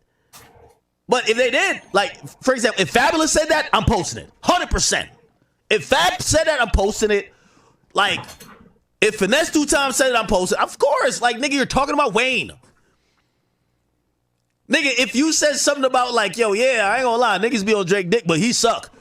Everyone's posting that too. It's again, what I would consider seeding for an artist like you is when you're not speaking about something that or someone that everybody's interested in, respectfully. If you're saying, you know, man, what people don't know is that, like, yo, my first hit record, I recorded behind a trash can at Checkers. Okay, nobody really gives a fuck about that, but, you know, it's a cool story. If your label seeds it, yeah, it'll be a viral story. Cool. Whatever. Yeah, so that's a seeding story. You talking about Wayne and what people think is hating on Wayne? Nigga, nobody got to pay for that. Niggas want that to go viral just to clown you. Niggas love. Yeah, man, I told y'all that earlier. And you also add the effect as far as him just recently signing to Jay-Z. And a lot of hip-hop media that's not the cool guys, not the cool crowd, the in crowd, they want an excuse to go ahead and shit on Jay-Z. So he becomes a pawn in that game, in my opinion. Love Wayne, bro. Nigga, every time I talk about Wayne, they get at me. And I think I'm more popular than you. Respectfully. People just get at me like, yo, this fuck nigga act. That's why we don't like him in hip hop. Yo, they love Wayne, bro. It is what it is. Ain't nobody pay for that. Time. None of them have ever posted anything from me. Because you're not speaking about Wayne. Speak about Youngboy and it'll be plastered over the internet too. Speak about Drake. It'll be plastered over the internet too. Especially if you're criticizing them. Nah, I mean, in this point, I disagree with Academics because I feel like he has more attention on him right now because he is the new Jay-Z signee. And right now, Jay-Z's name is very reactive on social media. He is, people want to put anything negative about him. They want to react to it. They want to say things about it. It's a great deal. It's not. It may not be the most people on social media, but it's a very active crew on social media that want to slander anything that's associated with Jay-Z. So that's something that you can't ignore. You know who's gonna make it viral first? The audience that loves those people.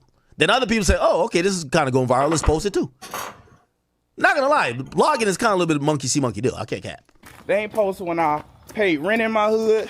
They ain't post when I bought out restaurants.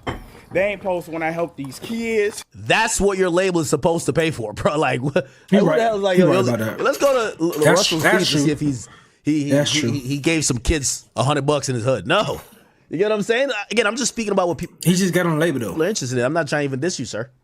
They ain't post nothing I've ever done, but randomly, they all watching this interview and decided we should post this. And the title says, LaRussell says this about Lil Wayne after signing to Jay-Z. What the fuck that got to do with anything? That's somebody with a budget in content in the narrative saying, hey, go run this. Niggas want to try to tarnish what a nigga built, but you can't. The problem is God chose me, nigga. Man can't stop what God put in motion. They doing everything they can because I did everything they can't, nigga. I broke the system. I made it from my fucking backyard.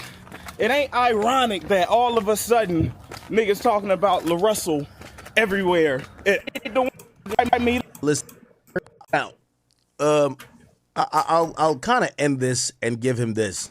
Again, you're listening to Ak, who's the most transparent person in media. Sir, I'll give you this.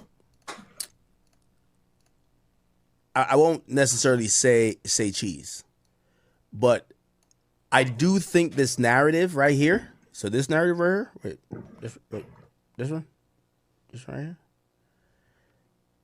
That start, like, first of all, respectfully to you, a lot of niggas didn't know you were even independent. Respectfully, I know you probably think they do. A lot of people didn't know.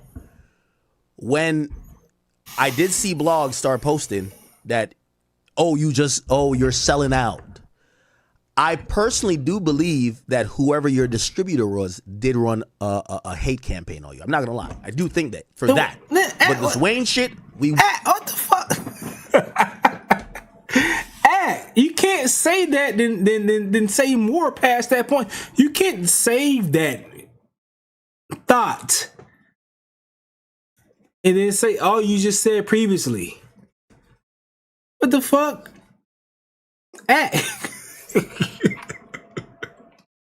How could you say that after all you just said what you said? This is my first time watching all this, by the way. I never seen this full clip. I wait to watch it with y'all. I personally do believe that whoever your distributor was did run a hate campaign on you. I'm not gonna lie. I do think that for that. But this Wayne shit, we want to talk about you and Wayne.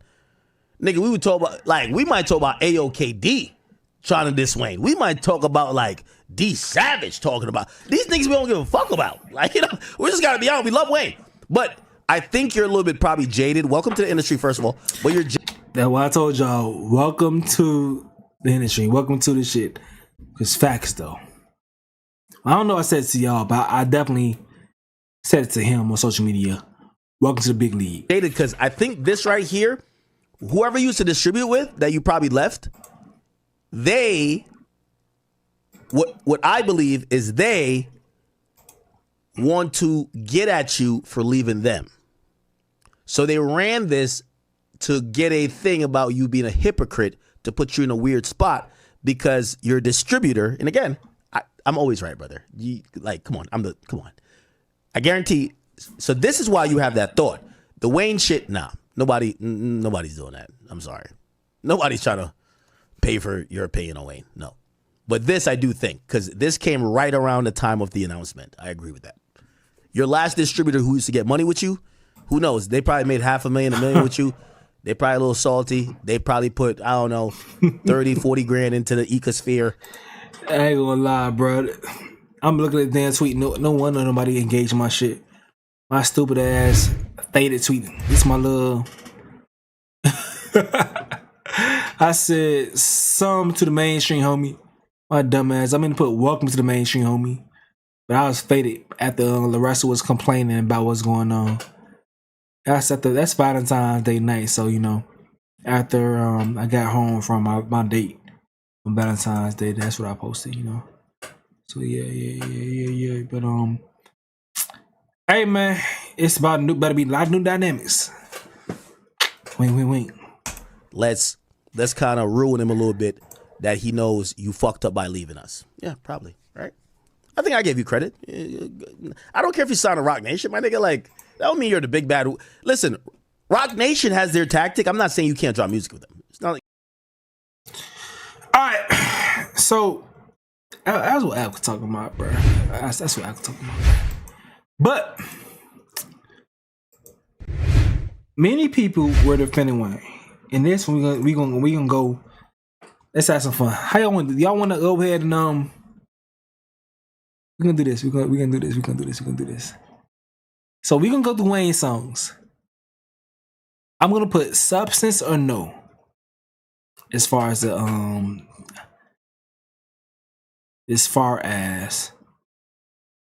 the poll, because people are saying that Lil Wayne don't have no substance, and I did see a homie. I seen Jay Nolan. Jay Nolan was like, people keep going to old Wayne songs for substance. He ain't got no new substance.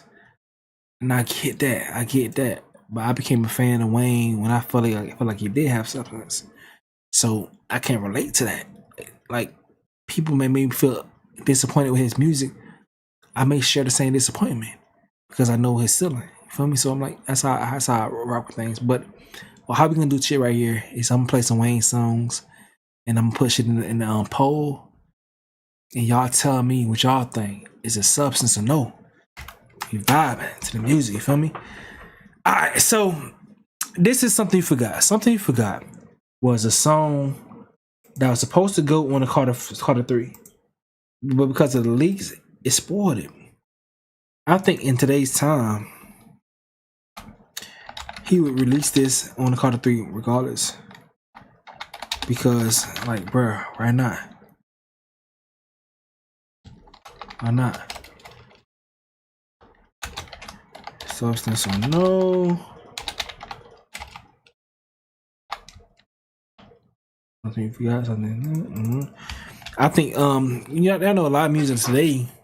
People don't care about leaks. They don't care about the snippets.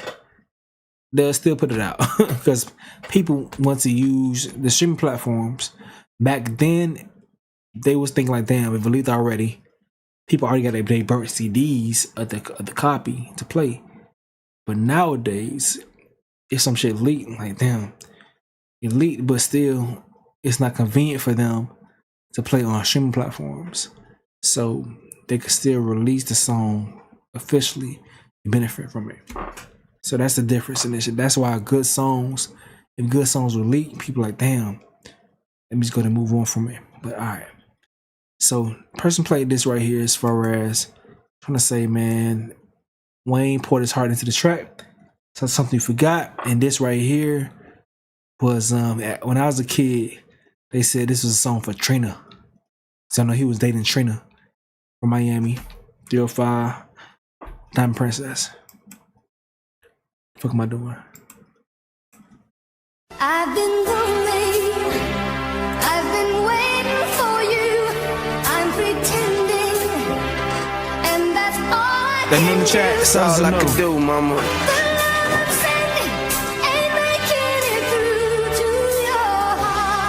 I hope you hear me. Vote in the chat. Substance or no. Since I've lost you, I'm lost too. Nigga feeling like he at the bottom like a horseshoe. Sorry for the trouble that I put you in your heart through. God knows that I do anything for a part two. Or two, be praying for the day you come back to me saying that you forgive me. Give me another chance, I'm needing it like a kidney. I don't wanna advance, give me back her hands, give me back her touch. I don't ask for much, but I fucked up. I know I fucked up, I admit I fucked up, but everybody fucked up. Now this other nigga locked up, telling me and my clique don't give a fuck, cause we from New Orleans, she was from Georgia, she was my down chick, I was a soldier, I was a gangster, she was my shoulder, you with a pistol to my holster, bang. Yo, chat, let me know, substance or no. Substance or no, we going through Wayne's prime time that we can play. Substance or no, let me know. Doing your thing. You forgot about the house, you forgot about the ring. I remember everything, I just wanna hear you sing. I remember the love, right after the fight. You can't tell me you don't remember those nights. And if I would cry, then you would cry twice. To me you are the brightest star under sunlight. See, take away my title, take away my stripes. You give me back my girl, and you give me back my life.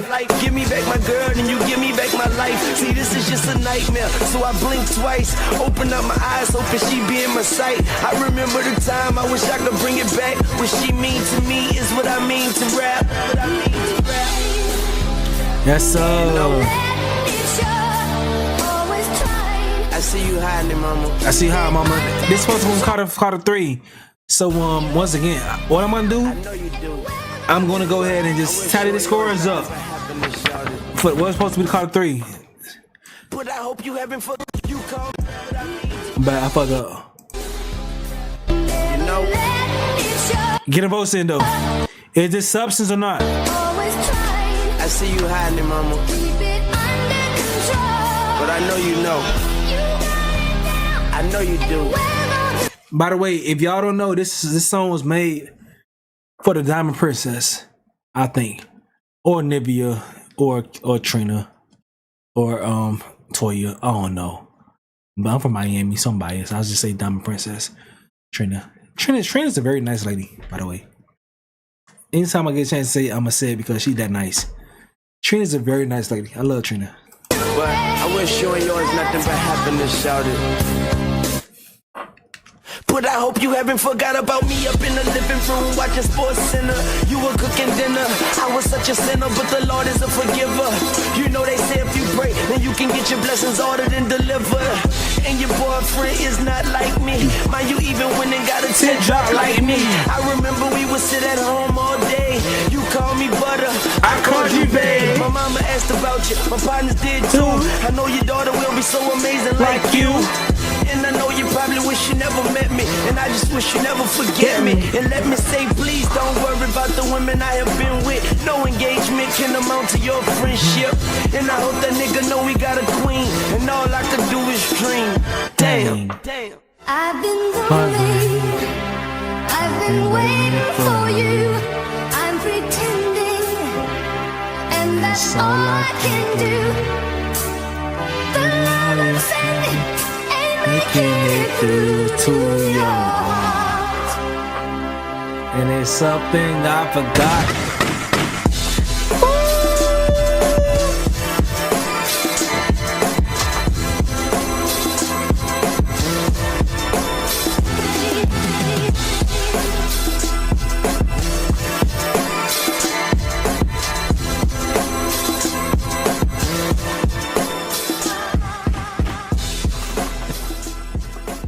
Yeah. That's that classic shit. That's that right there. That's that classic shit, man.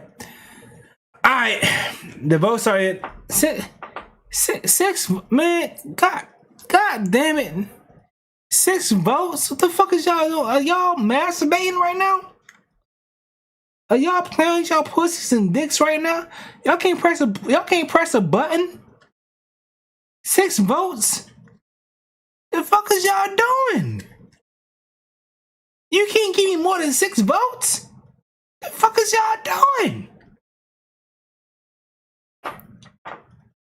146, you nasty motherfucker. Y'all touching yourselves. Y'all can't even press. You can't take a second to press the button. God damn. Alright, man. Alright, bro. So something you forgot.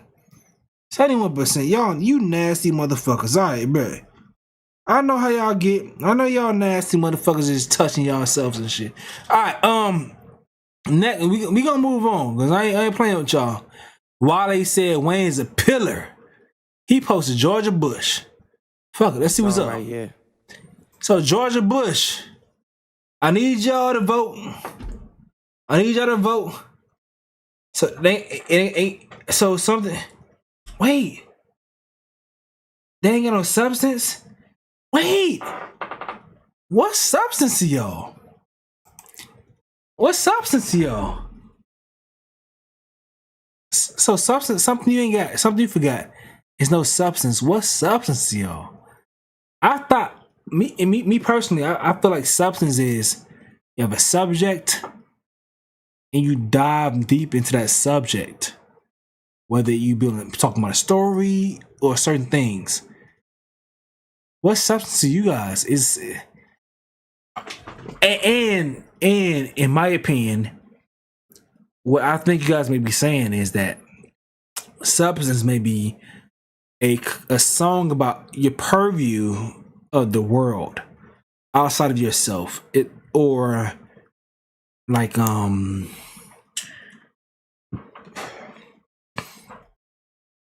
song about your purview of the world. You know, just like you're talking about your opinion on what's going on politically, things of that sort. Like, you know, Tupac, you know? I love Tupac for that. Because he gave me that. But is that what you guys consider substance? I don't consider that to be only substance, though.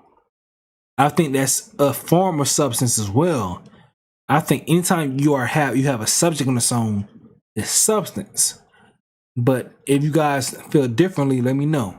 Because I want to, like, you know, level the playing field as far as what we talking about. So here goes Wayne on Georgia Bush. Is that Wale posted this, by the way, all right? dedicated to the President of the United States of America.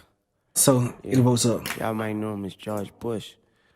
But where I'm from, Lost City of New Orleans, we call him this. Georgia? That's right. Georgia. Bush. Georgia. You know who you are. Georgia. Let's go. Georgia. Bush. Georgia. Bush. Georgia. Ever we call you. Gangsta This song is dedicated to the one with the suit. Thick white skin and his eyes bright blue. So-called beef with you know who. Fuck it, he just let him kill all our troops. Look at all the bullshit we been through. Had a nigga sitting on top of their roofs. Hurricane Katrina, we should've called it Hurricane Georgia. Bush. Then they telling y'all lies on the news. The white people smiling like everything cool. But I know people that died in that pool. Hold up. I know people that died in them schools.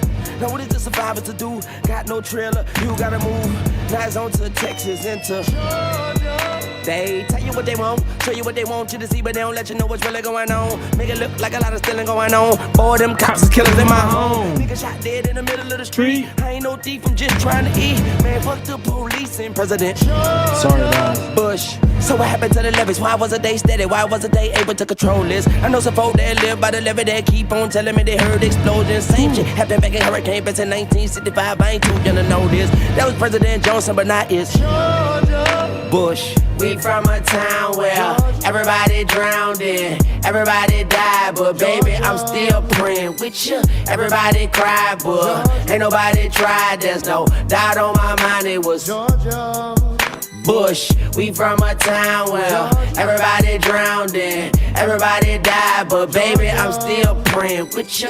Everybody crying, but ain't nobody trying. There's no doubt on my mind, it was nah. Bush. I was born in a boot at the bottom of the map. New Orleans, baby, not a White House. Hating, trying to wash us away like we not on a map. Wait, have you heard the latest? They saying that you gotta have paper if you're trying to come back. Niggas thinking it's a rap, see, we can't hustle and they trap, we ain't from. Now it's them dead bodies, them lost houses. The mayor say don't worry about it, and the children have been scorned. No one's here to care about them. And best shout to all the rappers that helped out. Yeah, we like to take all of y'all for president. When you see Confederate flag, you know what it is. A white cracker mother. I ain't gonna lie. Who can tell me whose verse, whose flow he's borrowing? Who? Please tell me. I know who, but tell me whose flow he's borrowing right now. So I just want to know who's watching my channel, dog. Are y'all really niggas that love Southern rap, or y'all just here for the headlines? Voted for flag, they call her y'all for president. When you see Confederate flag, you know what it is. A white cracker motherfucker that probably voted for him. And no, he ain't gonna drop no dollars, but he do drop bombs. R.I.P. cause he died in the storm. Fuck president. Bush, see us in your city, man, give us a pound. Cause if a nigga still moving, then he holding it down. I had 2 jacks, but lost both them bit. Cheers, I'm from Inno, the Inno. Yeah, we from a town where everybody drowned in, everybody died, but baby, I'm still playing with you. Everybody cried, but ain't nobody tried. There's no doubt on my mind, it was Bush. We from a town where everybody drowned in, everybody died, but baby, I'm still praying with you. Everybody crying, but ain't nobody trying. There's no doubt on my mind. Shout out Hot Rod though. Shout out Hot Rod. Not Luda though. Bush. Close. It was close, but nobody know who Wayne bar that flow from. On a very, very similar beat. Low key, maybe the same damn beat. I ain't gonna lie. It may be the same damn beat. I ain't gonna lie. Everybody died, but baby, I'm still praying with you. Everybody crying, but ain't nobody trying. There's no doubt on my mind. It was Bush. I was born in a boot at the bottom of the map. New Orleans, baby, not a White House. Hating, trying to wash us away like we not on a map. Wait, have you heard the latest? They saying that you gotta have paper if you're trying to come back. Niggas thinking it's a rap, see, we can't hustle. Hot Rod, you right, my bad. I'm sorry. Hot Rod, right. Hot Rod is right. In the grand scheme of things, Hot Rod is right. Nah. Hot Rod, right. Hot Rod is right in the grand scheme of things. But that's not the flow. But Hot Rod is right. He's right. That's Little Beat. Hot Rod, right. It's Treason too. It do sound like ludicrous, but that's not who Wayne was mimicking. But Hot Rod's right. He right though. This song right here, I give him that though. Is dedicated. Nigga, just don't be. Yeah, money, get $1 in. I'm all I'm saying is though, I got y'all, but just show love to another Southern group, a Southern rap group. None of y'all know the other Southern rap group name for Southern rap hip hop history. Like Luda, that nigga. Luda was my first favorite rapper. But we gotta show love to our peoples. But good night, Miss Tracy though. But it's another rap group that we gotta show love to. God damn. That Wayne's username flow. If a nigga still moving, then he from Inno, the Inno. Yeah. Thank you. From a town where Thank you, Jarvis. Field Mob, man. Niggas be acting like Field Mob don't exist. Field Mob gave Sierra a hit. Sierra raw as hell, but Field Mob raw as shit, man. Thank you, Jarvis, bro. Because that's the flow he's using. He's not using Ludacris flow in his song. He's using Field Mob flow in his song, bro. And I don't know if it's Smoke or other nigga, but bro, He like he using that shit, dog. He using that shit, dog. But Phil Mob had some shit though, real quick. For the 1-2. Phil Mob, man. Oh, is that sick of being lonely? What's up, Daddy? I've been lying on you, calling you. Smoke, what's going on? What's going on, man? Any other night. Like cocaine, but I paid the for going and coming home. If I go in, I'm on hoping you're home alone. Like cocaine, but I paid the wrong time. So confused, 'cause I ain't even dish. My wife ain't hit me. Now I don't hear my shit. Where's that? Going on any other night, I can guarantee a page from you. Hold on, ring. What's going on? Any other night, you'll be calling me, stalking me. Any other night, I can guarantee a page from you. What's going on? Oh my gosh, man. Whew. Being a young nigga in the South around this time, bro. Do y'all remember, bro? Any niggas from the South, do you remember how it felt around this time, bro? Like, oh my God, music felt so good, dog. Music felt so good. Phil Mob, like, if you watching this shit right now, tell me when the last time you mentioned Phil Mob. When the last time you mentioned Phil Mob before his live stream, bro. Phil, and then thinking about how dope Phil Mob was and how much they provided to like your lifestyle if I listen to music. And I'm only saying that because I didn't remember them until we went through this whole shit. Like, damn, Phil Mob was amazing, dog. They were so raw as hell. Like, Sierra, so what? Like, come on, bro. Here we go.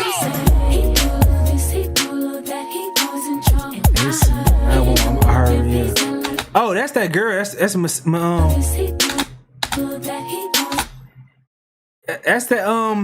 y'all remember her? That's the Love and Hip Hop hoe.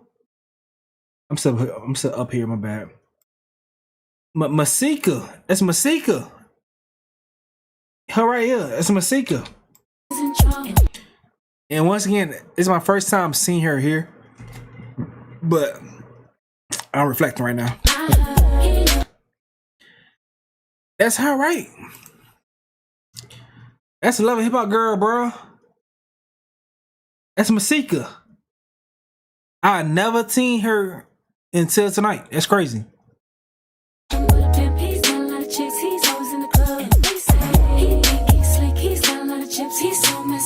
know her.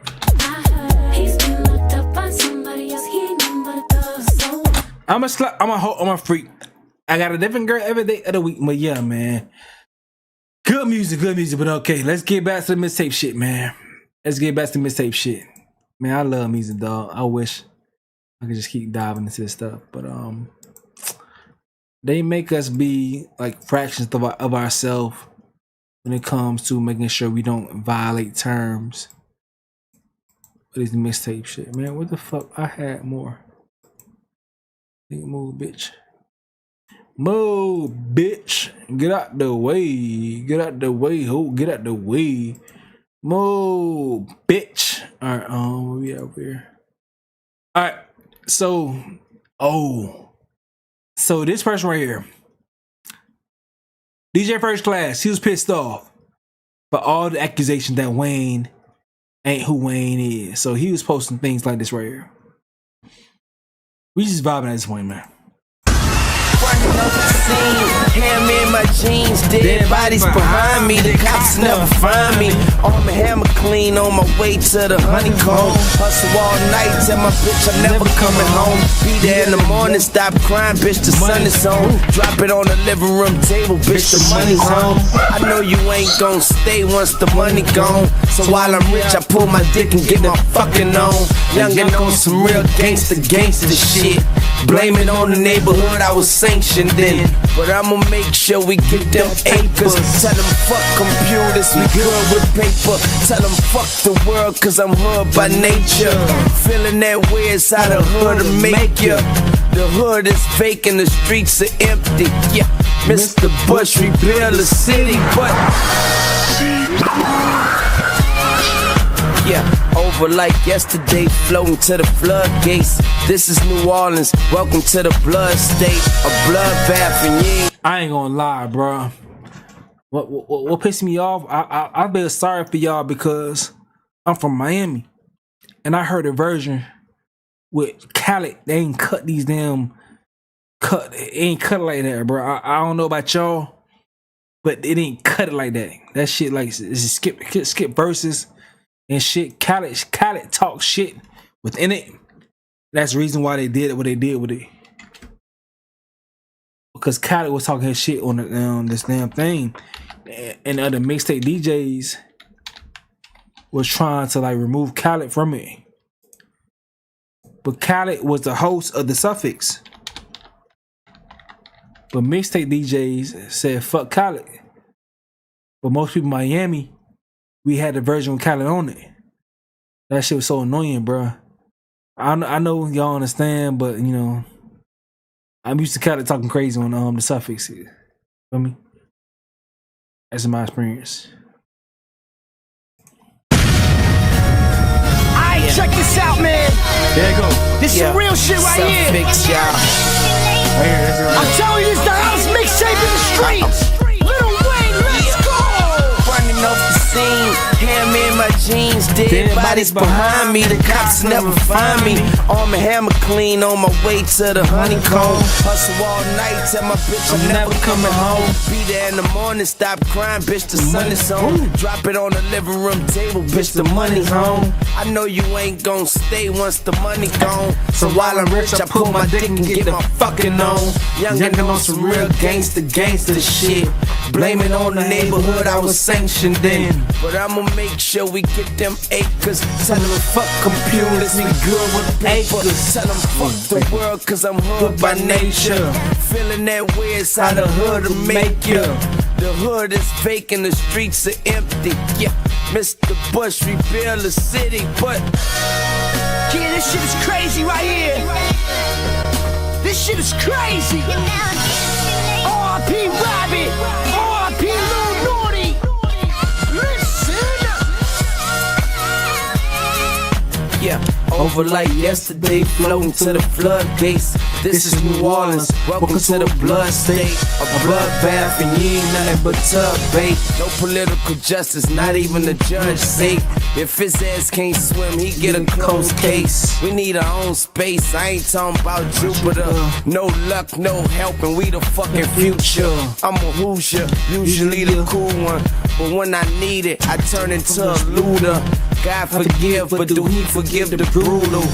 Even when it's for the better of your junior. Soon you see that life's just another movie, and the main character dies at the end usually. There's nothing that haven't been done that you can do to me. I've been here, I've been shot, niggas shoot at me.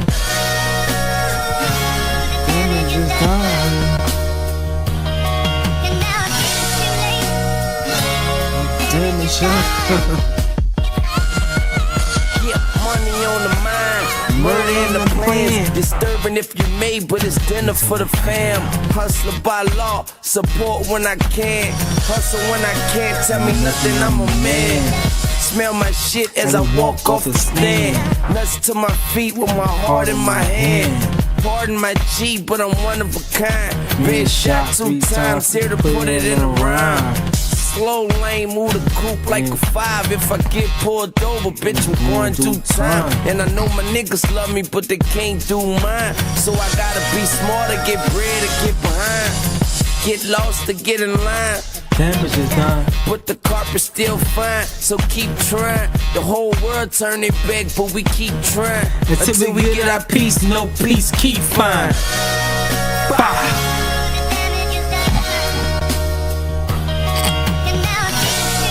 Shit is crazy right here.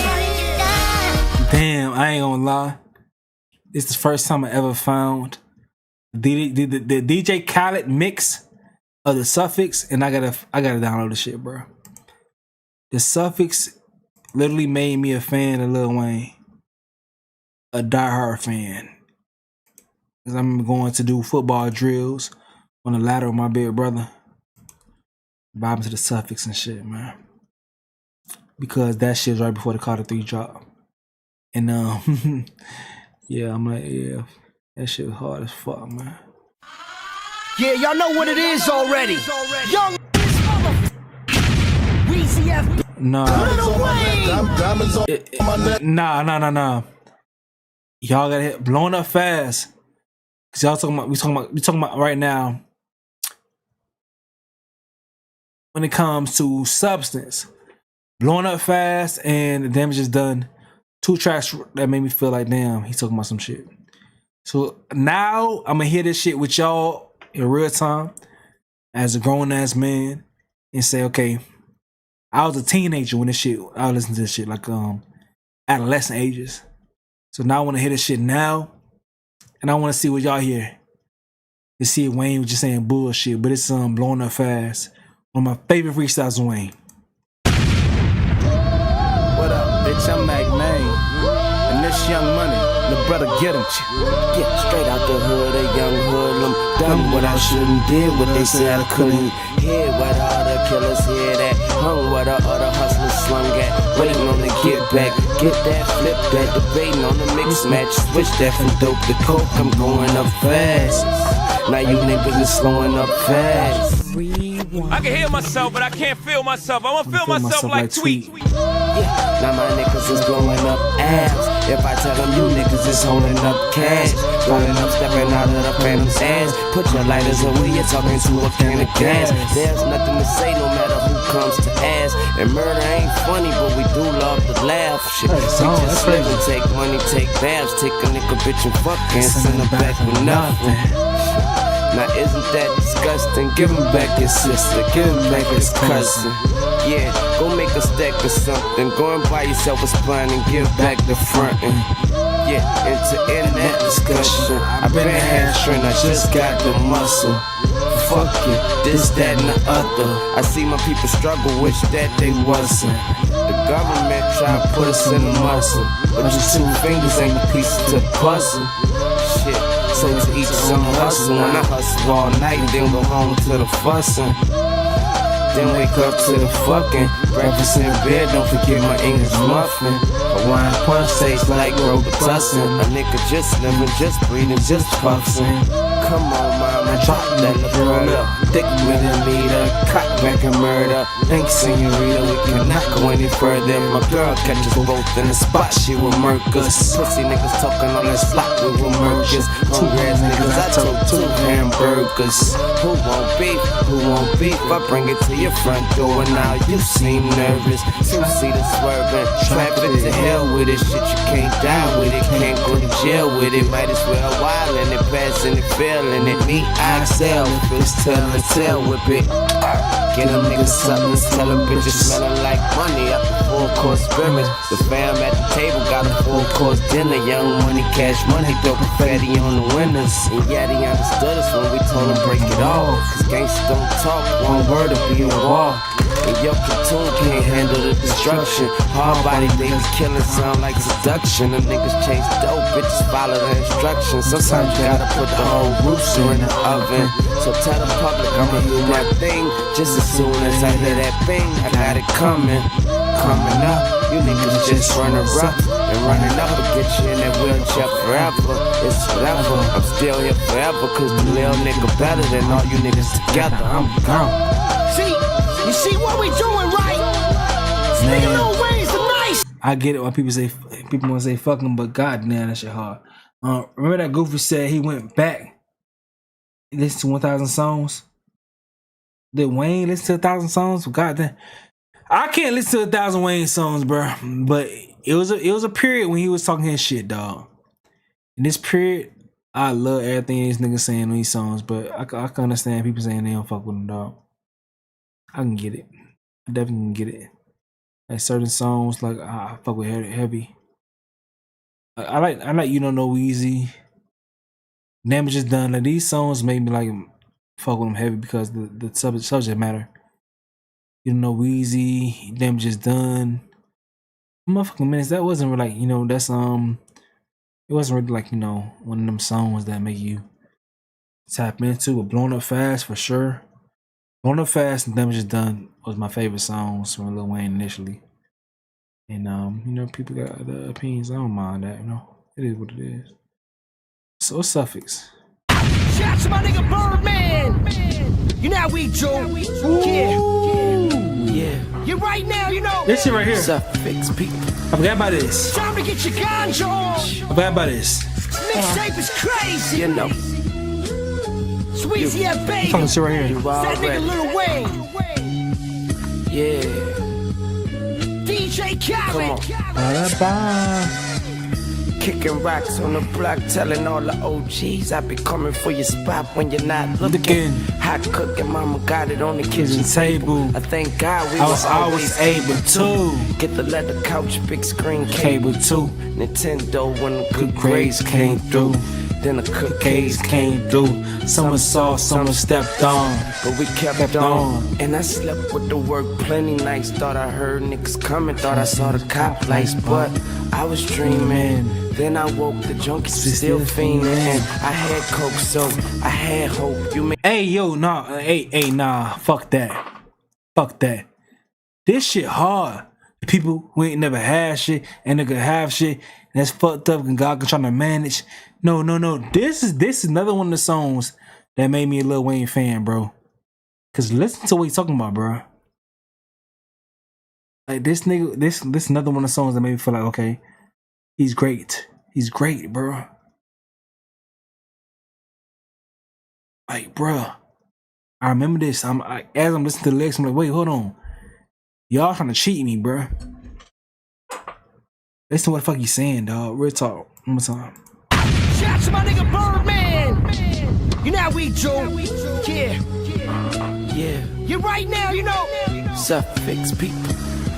Time to get your ganja on. Mixtape is crazy, you know. Sweezy, yeah, baby. That nigga Lil Wayne. You already know. Yeah. DJ Khaled. Kicking rocks on the block, telling all the OGs I be coming for your spot when you're not looking. Hot cooking, mama got it on the kitchen table. I thank God we were always able to get the leather couch, big screen cable too. Nintendo when the good grades came through. Then the cookies came through. Some soft, some stepped on, but we kept on. And I slept with the work plenty nights. Thought I heard niggas coming, thought I saw the cop lights, but I was dreaming.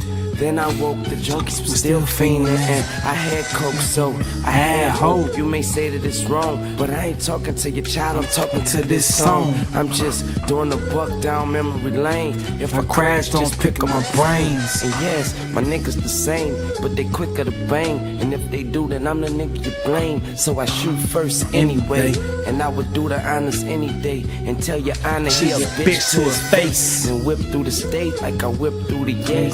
Show your ass how to take 4 and get 8. And it don't take 4 niggas to get straight. The only hot boy eating off this plate. Young Weezy, baby, that's what your bitch say. Give her ass a location and a template. Show her how to work the interstate. Stop working with that thinner weight. Get your brakes fixed. Stop playing, cause all we know is gunplay. Trip while you're full and that trip gon' be empty. When the stomachs get empty, anything's tempting. Ain't nobody safe when it's for the kids' sake. Hurricane wiped us out like an earthquake. We tryna save face, but we ain't got a place to stay. So they made us evacuate. We on our way, pussies, relocate. Y'all know it's when you see us, put your shoes up. Put your clothes, put your clothes, put your shoes up. It's that serious, homie, pick the news up. It wasn't good, nigga, think about the hood, nigga. The people who ain't never had shit, they ain't never have shit. Bullshit, cause they still gon' try and manage. Niggas doing anything like God gon' understand them. But please understand us. Niggas with money lost mansions. Niggas with nothing lost families. Lives lost in traffic. Water up to the attic. There goes the stashes. But a nigga got passion. Even though the bounce back seeming like magic.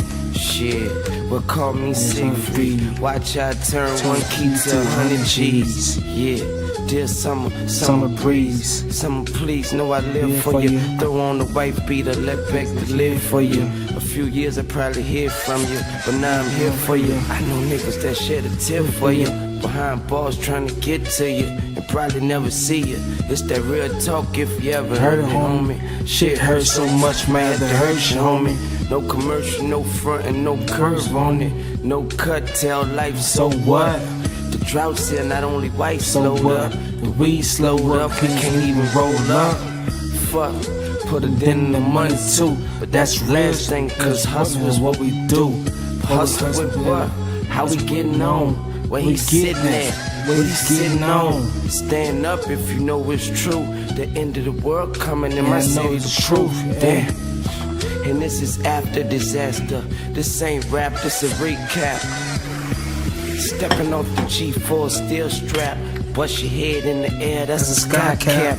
Have my car pick me up where I arrive at. Drop the work off, cause it don't go where I reside at. Garbage bags filled up with dollars. Dead presidents gotta dump the bodies. Birdman, as long as we gon' eat, then everybody eat off me. Feet off ground, fingers to the stars, reaching, and I'ma get there through these bars. Believe me, I'm down for the cause. Even when everything paused, I proceeded. I'm a leader, meet the son of Jacida. Fuck the world, not the people. Still to this day, man.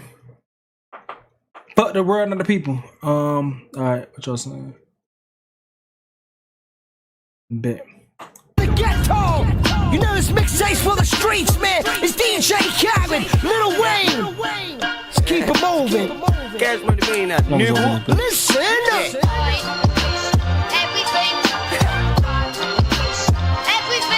Yeah.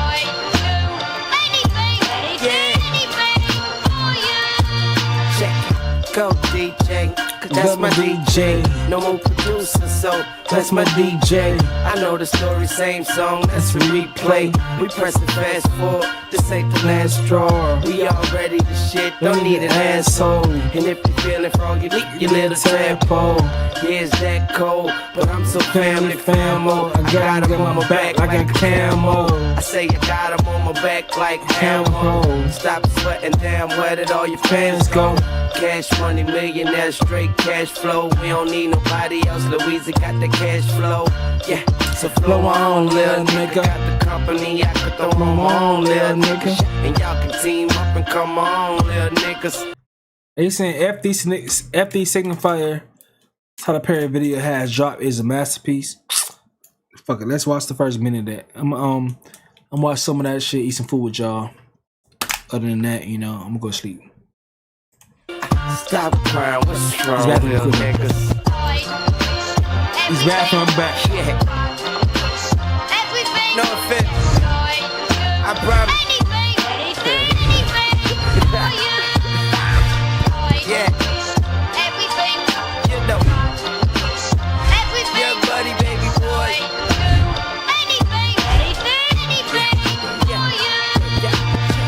Hey, this situation ain't all that. And bitches say your conversation ain't all that. And we ain't got the time of day for all that. So bitch, nigga, get your money and fall back. And in the long run, they gon' crawl back. But y'all got problems, Einstein couldn't solve jack. I'm taking personal, somebody had to step up. And I happen to have a broom to come and sweep the mess up. It's me, baby, you miss me. Or maybe you diss me. But fuck it, it's beef. Yeah. We laughing at you clowns. You niggas got the hate disease and passing it around. But we still got caskets in the basement, burners on the counters and tats on the faces. Yeah, this is what you want. You said it was a publicity stunt. Well, bitch, I'm a stunner. The son of a stunner. Birdman, holla at me. Yeah, yeah, yeah. Shades on, pants falling, too much ice on. You don't even know where I get my shoes from, daddy. 6 shot, holla at me. Back know you tap, holla at me, yeah. We in the building. Get a quarter tune. Holla at me, yeah. November 22nd. Shit gon' be crazy. fuck. DJ Khaled, Little Weezy F, baby niggas. Fury. Look out for the DJ Khaled album. Cash Money, motherfucker. Young Money, Cash Money, niggas. Yeah. You know. Now I ain't saying she a dick sucker, but she ain't about to get a kiss from us. Now I ain't saying she a dick sucker, but she ain't about to get a kiss from us. Now go down, girl, give me a go down. Go down, girl, give me a go down. Go down, girl, give me a go down. Go down, girl, good head. Yeah, mama's a hoe, met her at a video with her face ready to go, waiting for cameo. She said, I can tell you hustle, I can smell the coke. The money you got a lot, I can smell the dope. I told her keep her nose out of business of grown folks. She been to New Orleans twice, never been through the grove. Now her pocketbook nice and her dress is cold, with her teeth pearly white and her lips are swole. She bad, have you seen her? My nigga say I might as well marry a diva like Trina. I please her, she please me the same. Hey, what's the beauty without the brains? Now go down, girl, give me a go down. Go down, girl, give me a go down. Now go down, girl, give me a go down. Go down, girl, give me a Right in the club, right in the club. Shorty popped the X and gave me head right in the club. To be honest, I don't think we gonna go to my trunk, cause her cousin with her and she looking better than her. Yeah, she fat in the ass, slim in the waist, kinda pretty and she bound to take the shit in the face. Like it all on her lips cause she love our taste. It's dripping on her chin, hope it don't fall on my baby nates. Yeah, I'm glad I found you. Can't wait to bring Wayne and Mac Main around you. Gave me head in the pool and I damn near drowned her. But before I kiss that hoe, I'd rather kiss a piranha. Now go down, girl, give head, go down. Now go down, girl, give head, go down. Now go down, girl, give head, go down. Now go down, girl, give head. Now I ain't saying she a dick sucker, but she ain't about to get a kiss from us. No, I ain't saying she a dick sucker, but she ain't about to get a kiss from us. Go down, girl, give head, go down. Go down, girl, give head, go down. Go down, girl, give head, go down. Go down, girl, give head. I said now all my little divas pay attention, just listen. If we ain't in Paris, then we ain't friends kissing. Ain't trying to feel your tongue, I'm just trying to be the one. Give it to you from the back and make it cough up a lung. I'll give a little brain and make it cough up a son. I'll bust 2 times and then I toss up a 1.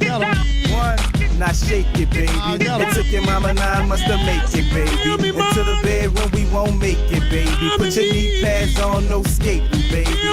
So get your apron, baby. And she said, I think it's a boy. She ate the baby. She, go down, girl, give head, go down. Go down, girl, give head, go down. Go down, girl, give head, go down. Go down, girl, give head. Now I ain't saying she no dick sucker, but she ain't about to get no kiss from us. Now I ain't saying she no dick sucker, but she ain't about to get no kiss from us. Now run that back. Here's the DJ Khaled Terror Squad, Big Dog Pitbull, Beat Novocaine, Lil Wayne, Young Money, Cash Money, niggas. Benjamin Franklin, I adore you. If it ain't about money, baby, I ignore you. I gotta keep the car running, I get all you. Destination quite far, but I'ma get there for you. Yeah, are we there yet? Hopping off the Learjet. Rocks got my neck scratched, ice got my ears wet. Dice game, big bet, tell a nigga spinning so. Drop 100,000 on the diamond, what we living for? Shit, why we hustling? Nigga, why you bugging? My money like PMS, shit come monthly. Here come your woman with all that lustin'. Bitch, all on a nigga bread like mustard. Bitch, all in a nigga bed like covers. Bitch, go down so low like shovels. I'm just trying to get it all together like a puzzle. Birdman Jr. more money than muscle. Take a deep drink, take a deep drink. The money goes into my baby bank. Take a deep drink, take a deep drink. The money goes into my baby bank. Fingernails still smell like plastic. Rubber band marks on the wrist is a habit. Rubber grip Glock protect me like a bandage. Tell your girlfriend I got a log for a cabin. Tell your boyfriend I'm a dog, he a rabbit. Bitch, I got stashes from the mattress to the attic. And we smoke patches to the cabbage, dramatic. Tell a weed man that I'm a fucking fanatic. Mama up in the traffic, trunk full of the package. If she make it to me, I'ma make the whole an actress. Maxin', relaxin', hiding behind the glasses. I have your family riding behind the casket. Murder capital, bitches, time for some action. Niggas want peace, but we get them hoes a fraction of the murder rate. Don't be a part of the percentage. Now break me off my pennies, piggy. Clickety clank, clickety clank. The money goes into my piggy bank. Clickety clank, clickety clank. The money goes into my piggy bank. If I ain't getting dough, then I'm probably dead, baby. The grass gotta grow, the bears gotta be fed. Don't come near the cage if you ain't got no bread. We ain't nothing but a gang and I'm the honcho head. I ain't never had nothing but some money to turn to, some bitches to toss up, some weed to burn through. This real shit and this don't concern you. The days of my life, I'm just reading a journal, thumbing through the pages and trying to learn you. It's hot down south, keep your heat in the thermal. It might be surprising cause the shit ain't normal, man. The shit just terrible, but the shit ain't changing. Look how one bad rainy day can change us. The city wiped out, now the city's famous. But Lil Wayne is the city's angel. Guess who's remaining after all that drainage? Clickety clank, clickety clank. The money goes into my piggy bank. Clickety clank, clickety clank. The money goes into my piggy bank. Weezy F baby niggas. Young money, cash money.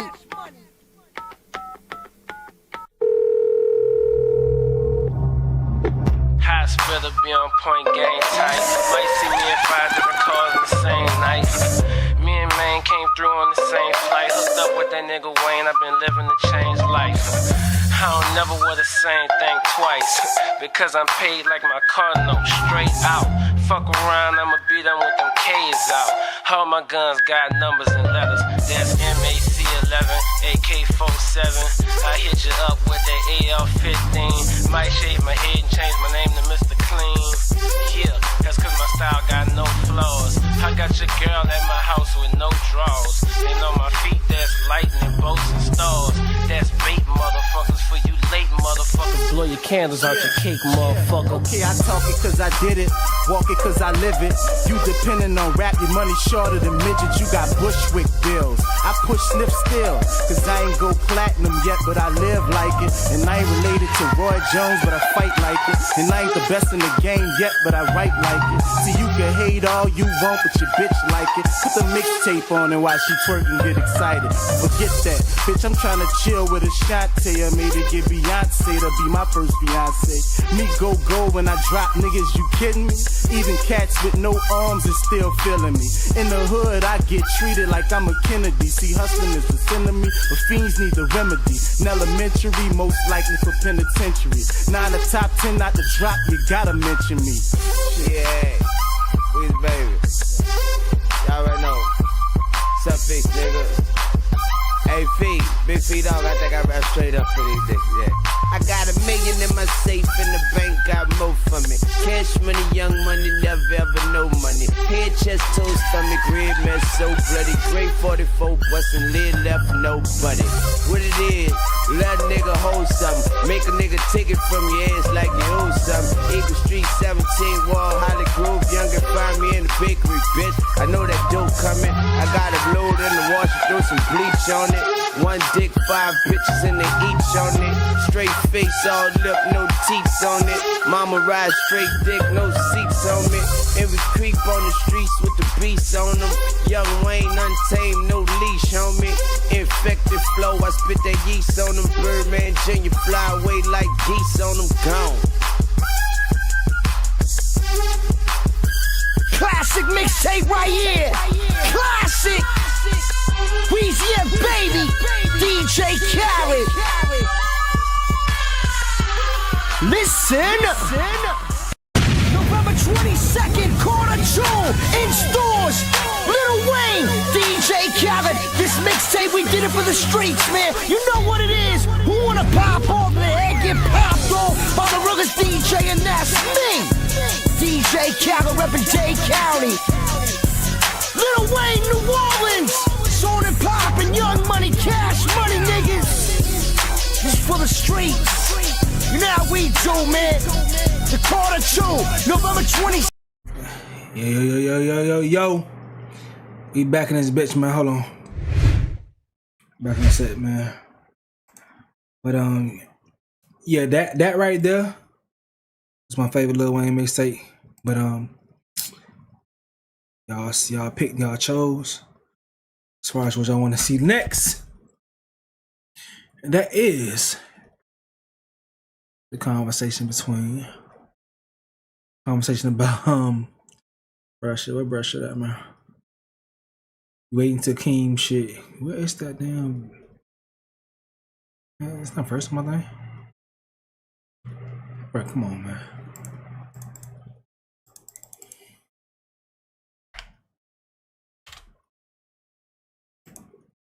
This video is a long time coming, and because of that, I wanted it to feel special. I wanted to find a way to share it with everyone who made it possible. So I called up some of my friends, and we got together to build a table.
All my life, I wanted to be the man who owned the house. This is everything.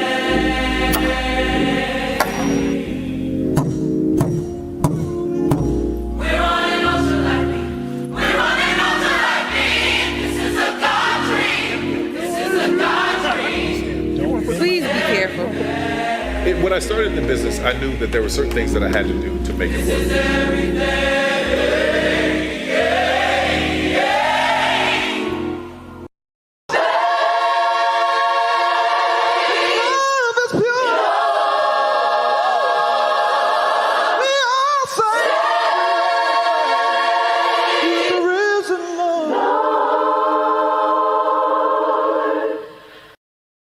Okay, let's get some important announcements out of the way.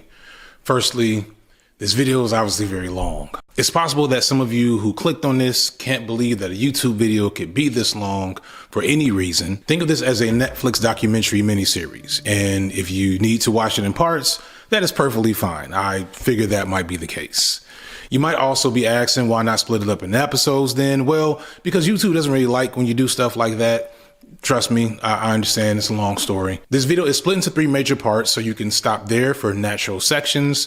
Trust me, I'm not going to waste your time. Also on that note, it's possible that by the time you're watching this, there might be little chunks of the video missing. YouTube has a really bad system where companies can force you to delete parts of your video or even mute parts of your video because they feel like they own those parts, even though that's not how the law works. But because of how YouTube works, sometimes you don't really have an option. You can either cut the part out or not get paid. It happened to my Kendra versus Drake video. It happened to my Beyonce video. It happened to my Diddy video.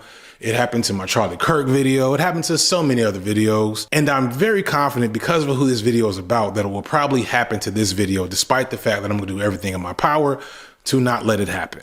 If you want to see this video uncut with no ad breaks, you're going to want to sign up for my streaming service Nebula and watch it there. I'm going to talk about Nebula more later in the video, but understand early that there's a strong chance that that's the only place this video will be uncut because Tyler Perry is known to not take nicely to being criticized. In fact, Tyler Perry is... The grand opening of Tyler Perry Studios included a lineup of stars that impressed even the big man himself. I'm so excited that Sidney Poitier is here, and Cecily Tyson, and Oprah's on her way. It's just, I am extremely excited. When I built my studio, I built it in a neighborhood that is one of the poorest black neighborhoods in Atlanta, so the young black kids can see that a black man did that, and they can do it too.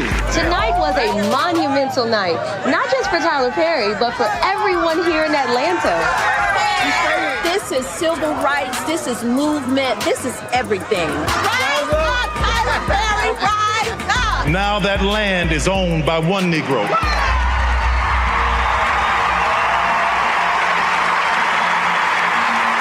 Yeah, so Tyler Perry is a lot of things. I'm here right now at the original Medea house. This is the house he bought like probably 2003, 2004, where if you saw a Tyler Perry movie within that early time frame and there was a scene with Medea at her house, it was probably done right here. I initially thought I was gonna be able to do something like this at his studios, but that was probably kind of dumb. My bad. But this is still pretty good, right? This is dope. This is emblematic of just how much power, cachet, and like success this man has had. But nothing compared to his studio and the power that his studio brings him. I'm gonna insert some B-roll right here, but what you're looking at is literally probably the biggest, most state-of-the-art movie studio in America, if not the world, here in Atlanta. Not Hollywood, not LA, not New York, not Chicago, Atlanta, Georgia, owned by one man, one black man, as he will tell you over and over again. And that's significant because what it means is that Tyler Perry has the power to kind of do whatever he wants. As I'll explain later in the video, the average person that you think of that's black in Hollywood making any type of media, whether it's big budget films like Ryan Coogler or small, more auteur stuff like Boots Riley, all of them have to put in the effort to go find people to fund and budget whatever creation they want to make. All of them, to be real, kind of have to beg for scraps considering what black people usually get to make our art. Everybody, including people like the legendary Spike Lee. So if you know anything about the history between Spike Lee and Tyler Perry, you know that early on, Spike was who I guess Tyler Perry must have aspired to be when he started making movies. He was the first black superstar director, writer, creator person of the modern film era. But because Spike likes to run his mouth, over time, he lost his ability to just make whatever he wanted. He had to beg, fight, and plead, even to get something like Malcolm X made. And when Tyler Perry came on the scene, because Spike is not one to hold his tongue, he definitely let it be known how he felt about Tyler Perry's work and success. Because each artist should be allowed to pursue the artistic endeavor. But I still think a lot of stuff that's on today is buffoonery. And I know it's making a lot of money, breaking records, but we could do better. That's just my opinion. Now, throughout his career, Tyler has been known to clap back at his detractors more explicitly, whether it be through the media, whether it be in his work. I will punch the hell out of you. Say something else. That is my answer to Spike Lee. Go to hell. I will punch the hell out of you. Say something. Whether it be behind the scenes with the power he's amassed. But with Spike, he did probably the most gangster thing he's done in his whole career. He just outgrew him. He just outpowered him. And in all the work and research I did for this video, probably the most vivid and lasting image I have is of Spike Lee at Tyler Perry Studios gala celebration opening, low-key begging Tyler Perry for a chance to work with him. That's power. You've been critical of Tyler Perry. Do you think Tyler Perry, are you lumping him into that? I think of everything I need to say about Tyler Perry has been said. The man's a brilliant businessman. He's doing what he does. God bless him. What do you mean by God bless him? May God bless him. He told me to go to hell. I say, God bless him. He told me to go straight to hell. That's even different.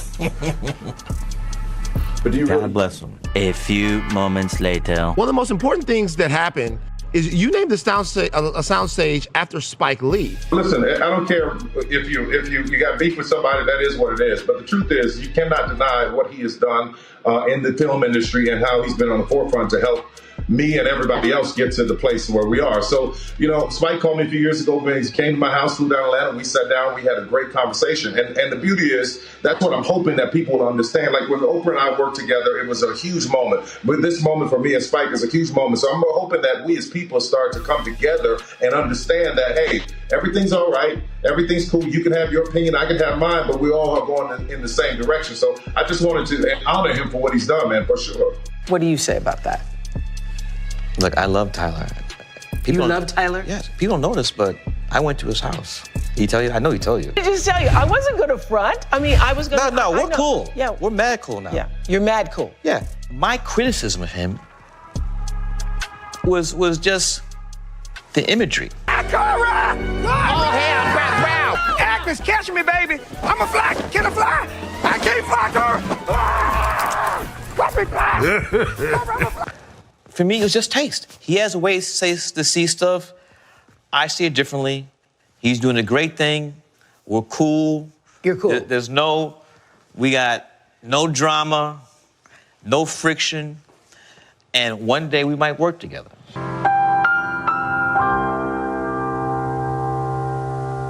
He's one of the richest, most successful, most prolific, hardest working, and most powerful directors in all of media of all time. Period, full stop.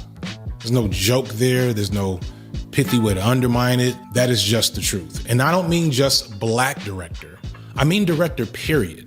As far as I can tell, among other creators in the film industry, only George Lucas and Steven Spielberg are worth more money, and neither's making a lot of anything these days compared to Tyler Perry. Lucas is only worth so much because he sold Star Wars to Disney, and Spielberg is directly partnered with Universal under Universal, meaning they had to connect with mega corporations to get to the level that they're at, to get to Tyler Perry's level that he got to with pretty much no owners, no partners, no bosses. No one else comes close to that level of independence and autonomy. No one else owns their own private state-of-the-art backlot for which they can make their own movies.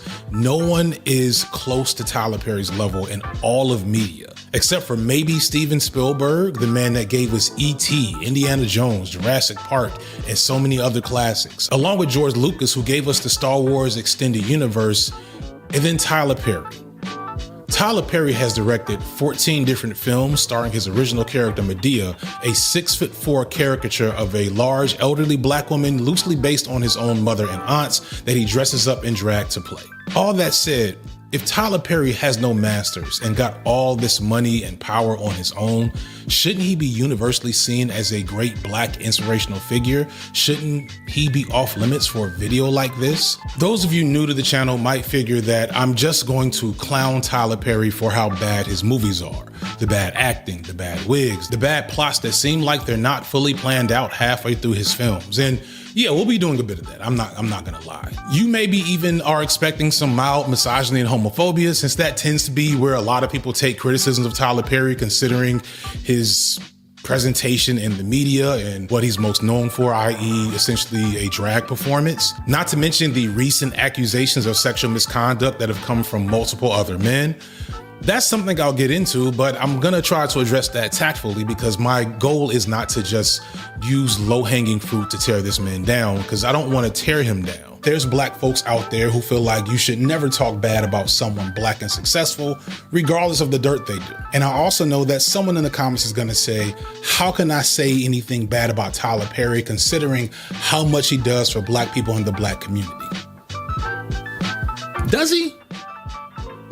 But what really scares me is the many ways in which Tyler Perry is an exception to the rule for a lot of my political beliefs. I just finished saying Tyler Perry was a billionaire, one of the few media moguls to be one, and even fewer that are black. But it's not as simple as him just being a black billionaire. You might be mistaken to think that Tyler is an ethical billionaire. He's definitely the only billionaire to make his billions solely off the value of black people, which theoretically shouldn't even be possible. Most black American billionaires are former entertainers. Jay-Z, Kanye, Rihanna, Oprah. The rest are real estate and oil moguls across the world, maybe some in tech industry, etc. But most black American billionaires are former entertainers who flip and parlay their fame and success and money through various other ventures, and almost every time they got to that billion-dollar status because they found white investors. I won't say they sold out. I like to use the term buying in, because them becoming billionaires doesn't explicitly make them against black people or selling out black people. In reality, they cash in their connection to black people in order to get access to those billions. For example, let's take Jay-Z. Jay-Z used his fame and clout to get into numerous investment deals, probably the most prominent when he brought the New Jersey Nets to Brooklyn and helped sell that commercial land project, which in reality wasn't very good for the black people of Brooklyn, to those same residents, touting him as an owner of the Nets, which was true. But in reality, he owned less than 1% of the team that he eventually sold once the deal was done. But he parlayed that deal and the connections he made from it into a multi-million-dollar deal with the NFL, as well as a multitude of other ventures, making him, in comparison to his peers, the most successful rap entrepreneur ever, and probably the best overall businessman in that particular group. Because unlike, say, Kanye West or Rihanna, who basically just made one really big deal with large multinational corporations, Jay-Z did a lot to hustle and will and deal to continuously build up his money. But all of them, Jay-Z, Rihanna, LeBron James, I'm hearing, were only able to do this because they were able to sell blackness, to wager their connection to something valuable within black art and black communities, to a predominantly white audience desiring to buy it. Black kids on the south side of Chicago really can't afford Yeezy's clothes or shoes. Oprah's billion-dollar empire of media was initially built off the support of white housewives that watched her in the 80s. This isn't meant to take anything away from their talent and hard work, for the most part, aside from the fact that, again, there's no ethical way to be a billionaire, but it is to point out that Tyler Perry stands alone in how he got his money. Tyler Perry is not a hot commodity in white spaces. Never has been, probably never will be. He does have a white fan base, I'm sure. There's evidence that Tyler has always aimed at white fans in some ways. But for the most part, his shows, his movies, the deals he's made from them, that's based on black eyeballs. And it's somehow not commodity a white face, but for the most part, his shows. I know her. That's Tia Trinice. She from Florida, Miami. His movies, the deals he's made from them, that's based on black eyeballs. And it's somehow us that's put him on the level of Steven Spielberg. And that's not supposed to be possible. Every bit of black leftist literature will tell you that capitalism doesn't work for black people like that. And they're right, unless we're talking about Tyler Perry. Shout out to Dr. Jared Ball. You've seen him in the last video. Great book, The Myth of Black Buying Power. All that talk about $1 trillion of black buying power for black people, pretty much bullshit. Unless you're talking about Tyler Perry. Somehow he did it. He is the challenge to the doctrine that can't be denied. He breaks the rule and validates the black capitalist ideology. And if one person can break it in that level to that degree, shouldn't we maybe start thinking differently about it? Should I delete all of my anti-black excellence videos?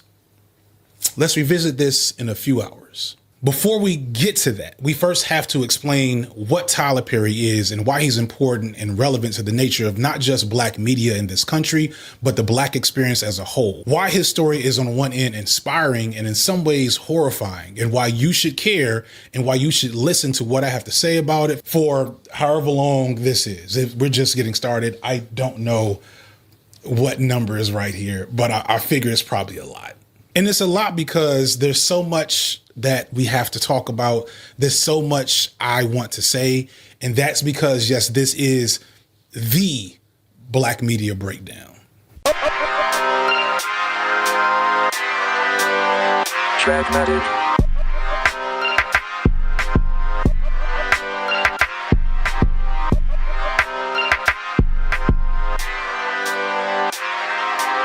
Part one.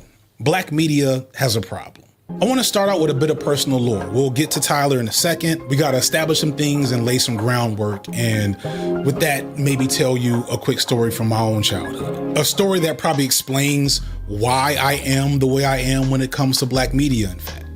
It's 1995 and I'm in 8th grade. The town I lived in was in maybe a transitional stage for the neighborhood because it was at one point a predominantly white working class community that was becoming predominantly Black. And this meant that in my middle school, we had new, younger Black teachers coming into the community to teach the Black student population that was becoming more prominent. But we also still had older white teachers that had been there forever and a predominantly white administration. Although I was lucky because I was in Mr. Scott's class, both in 6th and 7th grade. Shout out to Mr. Scott, by the way, one of the best men I've ever known in my life.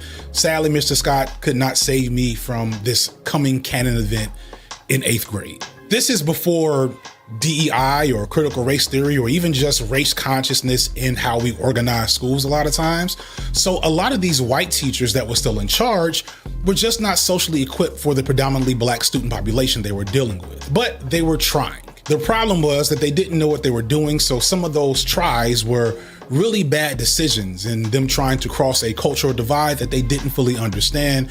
And one of the ways I remember vividly was their choice on what we would watch at every movie day. See, instead of rewarding us with classic kid films from the 90s, such as The Sandlot, Home Alone, The Lion King, and of course, the classic A Goofy Movie, these teachers felt like it'd be more appropriate to show us things that were culturally relevant. So we watched Sounder, The Color Purple, Go Tell It on the Mountain, Roll of Thunder, Hear My Cry. If it had a slave or something that looked like a slave in it, we watched it every other Friday at Dirksen Middle School in 1995. Now, I'm not saying I was a young Huey Freeman at this point in my life, but I knew a little bit. I was still raised by Hoteps, and I recognized even then that media wasn't just something we consumed passively, it had an effect on people. And in this instance, the idea that I would work extra hard all week just to be forced to consume images of Black pain and suffering, that didn't sound like a reward to me. And because of teachers like Mr. Scott, let alone the multitude of Afrocentric learned Black people in my life, I knew that there was way more to African and African American history than us being slaves. So it didn't take but 1 or 2 times to watch these movies and recognize a pattern before I got sick of it. So one day in the middle of some slave movie,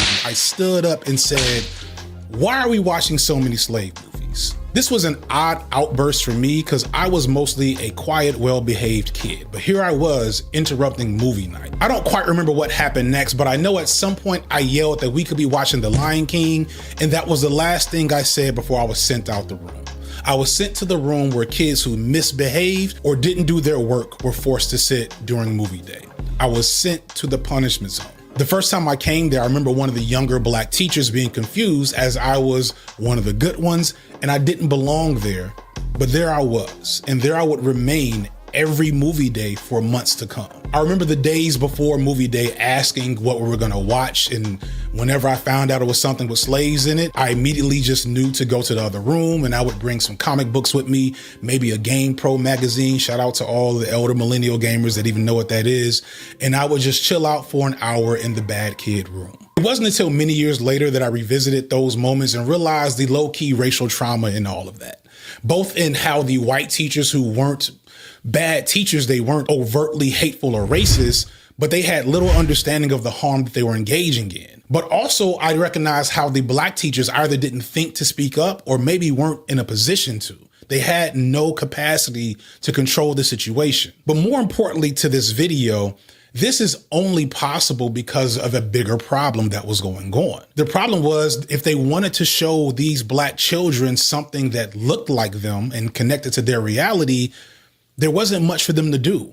On some levels, I get the plight of the teachers. For Black people at the time, there were only a few genres of film. It was either these Black struggle core movies from the 70s with lots of slaves, maybe a few other recent things like Dangerous Minds, or worse than that, Lean on Me. And then there were the crime dramas, Menace to Society, Boys in the Hood, Dead Presidents, hood classics, but maybe not appropriate for 12-year-olds. For a lot of Black youth then and before then, to see yourself in media, you basically had to project onto things that weren't actually Black. Hence the aforementioned Goofy movie, a film that is looked at as a black classic that any black person that watched it will tell you is a black movie, even though all the characters in the movie are technically dogs. The best we had was the classic Bebe's Kids, but again, maybe not for a bunch of 12-year-olds, right? So those white teachers knew enough to know that they should show films that were culturally relevant, but their options at the time were highly limited, as was their understanding of what cultural relevancy really meant. So they made the poor decision of drowning us in black struggle images and punished me for daring to reject this enticing offer. Hyper-focusing on individuals for systemic issues tend to let the system off the hook and allow it to persist unencumbered. And I was failed by numerous systems, not just by people, but none more than the film and TV industry of the time. The sad truth is that black media then was extremely limited and underdeveloped, and had been for decades at that point. Today, there's tons of black stuff to watch. If I sit my kids in front of a screen with minimal effort, I can have them veg out all day and look at mostly black faces. There's Doc McStuffins and Craig of the Creek. There's Family Reunion and a ton of black kid shows between Nickelodeon and Disney. There's even black superheroes and Black Panther, Black Lightning, Spider-Man, and even Captain America now. At some point, DC is going to realize they have literally the best young black superhero of all time collecting dust in their basement, and they will add Static Shock to the ledger. But recognize this long roster of black-oriented media took a lot of effort and blood and sweat and tears over the last 30 plus years to build. And if you know anything about Hollywood, you also know that all of those shows were undersupported by their studios, and their actors were underpaid, and their original runs were shorter than they could have been, and all the things that we know Hollywood tends to do around black-centered media. Historically, black media has always been treated like black people have always been treated in this country, second class. Or more insidiously, black media is used to build up a media entity and then abandoned by that same entity. While the movie game wasn't so great for black people in the 90s, TV was probably better than it's ever been. And this is because of the fact that new networks understood how desperate black Americans were for media that reflected them in any meaningful way. Sometimes it was good classic shows like Living Single, A Different World, Martin, Fresh Prince, Moesha, Family Matters. Sometimes it wasn't so good stuff like Homeboys in Outer Space. That's a real show to all my Gen Zers out there. Yes, there was a show called Homeboys in Outer Space, and it's not even the worst thing that ever happened. She's my great-grandmother. Granny got back. It's the new hit comedy you can really get behind. Homeboys in Outer Space. In general, networks like Fox, UPN, and the WB for a time would create these types of black media that shaped a generation and in some ways maybe even spoiled us. Unlike black media today, these shows really weren't interested in white viewers, so they were explicitly aimed to satisfy a black audience and what we desired. Today, shows like, say, Atlanta or Blackish are greatly made in part for the white gaze. This doesn't make them bad. Atlanta is one of the greatest shows of all time, but it's not the same as what A Different World was back in the 90s. Both Atlanta and A Different World have the same fundamental challenge. They're both beholden to the power of the pen within a predominantly white administrative structure that cares more about the bottom line than the quality representation of black life in their media. And over time, networks like Fox, UPN, and the WB would slowly abandon the black audiences they built up with great shows and slowly replace those shows with other shows explicitly targeting a white audience, because that's where the big bucks were. Black audiences were valuable, but they were never the top dollar to seek out. So we would always have to be prepared for short-lived success and scraps in the aftermath once our work, our value within the media machine was done. So my teachers back in middle school were only able to so mishandle that situation because they existed in a media environment that severely underserved black people, especially black youth. And even today, in a much healthier and varied state, there's still a ton to be desired in terms of the access to resources for black people to tell their stories, all of their stories. This is why I talked about Ryan Coogler so much in my last video about Sinners and his distribution deal. For those under a rock or that didn't watch that video, which you should definitely watch after you finish all of this, finish your whole plate, Sinners, directed by Ryan Coogler, was a box office smash. It's the highest grossing horror film of all time, the second highest grossing original film since the 2010s. But more significantly, Coogler got a special deal with Warner Brothers to give him the rights to the movie after 25 years. Coogler was the first black director to get such a deal, and a big fuss was made of it. Coogler has proved himself a unicorn, an auteur black director that can pretty much do whatever he wants, and no studio at this point is going to say no, because they know they're going to get their money back and then some. But even Coogler had to start his career off with black strugglecore. Hollywood has always had the hood movie going back to blaxploitation, and we love a good hood movie. Shout out to Prim's Hood Cinema. But the hood movie was made firstly for a black audience and tends to have a different level of heart and connection and levity, even when it engages with tough subject matter. But then there's black strugglecore, as I alluded to earlier, which tends to center whiteness, whether through actually inserting white characters into the story to make sure they have someone that they can connect to, even when they don't belong to the story. I mentioned Dangerous Minds earlier. The character being played by Michelle Pfeiffer was actually a Latino woman. And even when that doesn't happen, these movies are still created with the sense and the voyeuristic view that white people are meant to see it more than anyone.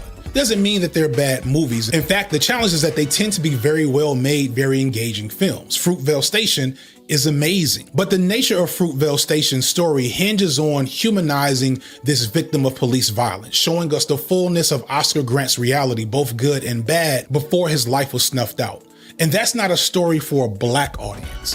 Black people don't really need to be reminded of our own humanity and how it is always under constant threat by so many factors, including the police. But for white viewers, this was an opportunity to safely and vicariously engage in that subject without having any of the consequences. It's a movie I'm sure my middle school teachers would have loved. But criticism aside, it's what Coogler had to do to show his value to the machine. And that's the reality for every would-be creator in Hollywood, not just the black ones. Hollywood is an industry, not a creative collective. Their goal is to make money, not to make art. However, as I stated in that previous video on Coogler, this is different for black filmmakers. Not only do they have to make art that makes money, they also have to tread a line of expectations from black audiences, even if those audiences aren't who their art is intended for, while also not being too disruptive to white audiences or the forces that control the industry to give them money to make that art in the first place. You have to be black, but not too black. Just having us understand that we're at a disadvantage because we're black and this is not our town. Right. We've got to come in and understand how they play the game. Sure. And realize that we can get in and get to what we want to get to by not selling out, not doing anything crazy, but by understanding how they play the game. This barrier has pushed some of Black Hollywood's most talented and successful creators to the fringes, such as Spike Lee and Ava DuVernay, two highly successful filmmakers who still struggle to get their films made, even after going through the proving rites of passage for the machine. This is what Spike did with movies like School Days and Ava with Selma. Despite those prior successes, both filmmakers have had to fight to get funding for their projects since those high points in their careers, greatly because their work, which to be honest wasn't all that provocative or revolutionary, was still too challenging to the status quo. Because this is the way the Hollywood game tends to be played, independence is actually highly attractive to black creators, such as Tyler Perry. But before Tyler Perry, there was a Robert Townsend, who I somehow have not mentioned at all in the 5 years I've had this channel. Robert Townsend is legendary. He broke on the scene with the classic Hollywood. Robert Townsend, I mentioned him earlier today, but he's my favorite of all time. Black directors, writer, producer, or whatever you want to call it. Robert Townsend is the standard. He is the standard.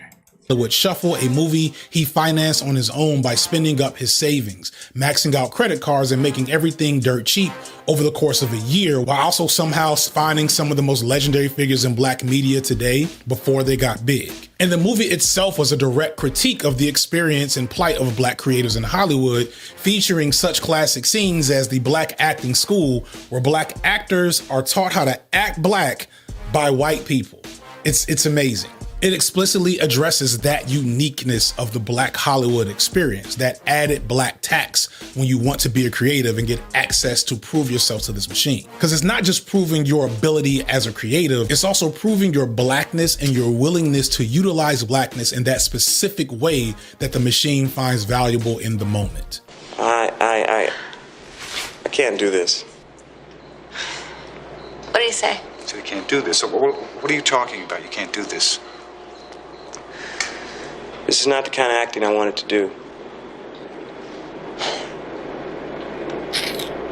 This is bullshit. But as bad as that can be, when it works, it works. And when you are independent, you maybe don't have to do as much dirty work to get to that point. Because the success of this movie he filmed on his own dime gave him access to the machine. And then he gives us the 5 Heartbeats, one of the greatest pieces of Black cinema ever made. Also Meteor Man. And like, I'm pretty sure that shit was out in the 90s. I really could have watched that in 8th grade. This is the problem of Black media, and it brings me back to stuff I talked about in that last video, such as the Vernon doctrine of Black media avoidance. In short, this posits that whenever you watch Black media made within the mainstream media structure, you should always be aware that some form of distortion is in play, that some political message is being employed, even when it seems like the politics are in alignment with your own. And that you should always keep in mind why you like what you like and how that is being used to alter your perception and your behavior. That is why the machine's specific image and flavor of Blackness is favored in our media historically, and while some images of Blackness are not. That is why Fruitvale Station had to come before Sinners, why Selma came before Origin or the 13th. And it's, again, not to say that these films are bad, but to say that their political intentions are still aligned with the status quo, even as it appears that they struggle against it. But it can't be undersold that in this framework, we still get amazing art. The process is flawed, the system is ugly, but when artists get in their bag, they make amazing stuff for us, and we can use that to support each other. Without Hollywood Shuffle, we don't just get the 5 Heartbeats from Robert Townsend, we also don't get I'm Gonna Get You Sucker from Keenan Ivory Wayans, or probably even all of In Living Color. When John Singleton put Ice Cube in Boys in the Hood, Ice Cube parlayed that along with his rap fame into getting a deal to make Friday, and then Ice Cube got F. Gary Gray to direct Friday, and then F. Gary Gray gives us Set It Off with his next movie, which is another classic, and that really jumpstarts the acting career of Queen Latifah. And there's probably this giant web and tree of all these Black creatives going into the machine, extracting what they can, and then returning it to the community so that more people can make more things, and then that gives more to the culture, even if it's flawed. Through that process, the fight continues, and we don't just survive. In some moments, we thrive. And this, you thrive, man. I'm stuck right here, bro. And cause I gotta come back to y'all tomorrow with more content and more consistent content throughout the day. So I appreciate y'all so much. This was a cool live stream, but I want to offer more. So let's go ahead and load back up tomorrow, and we're gonna have some more fun. But at the Signifier, hold this thought.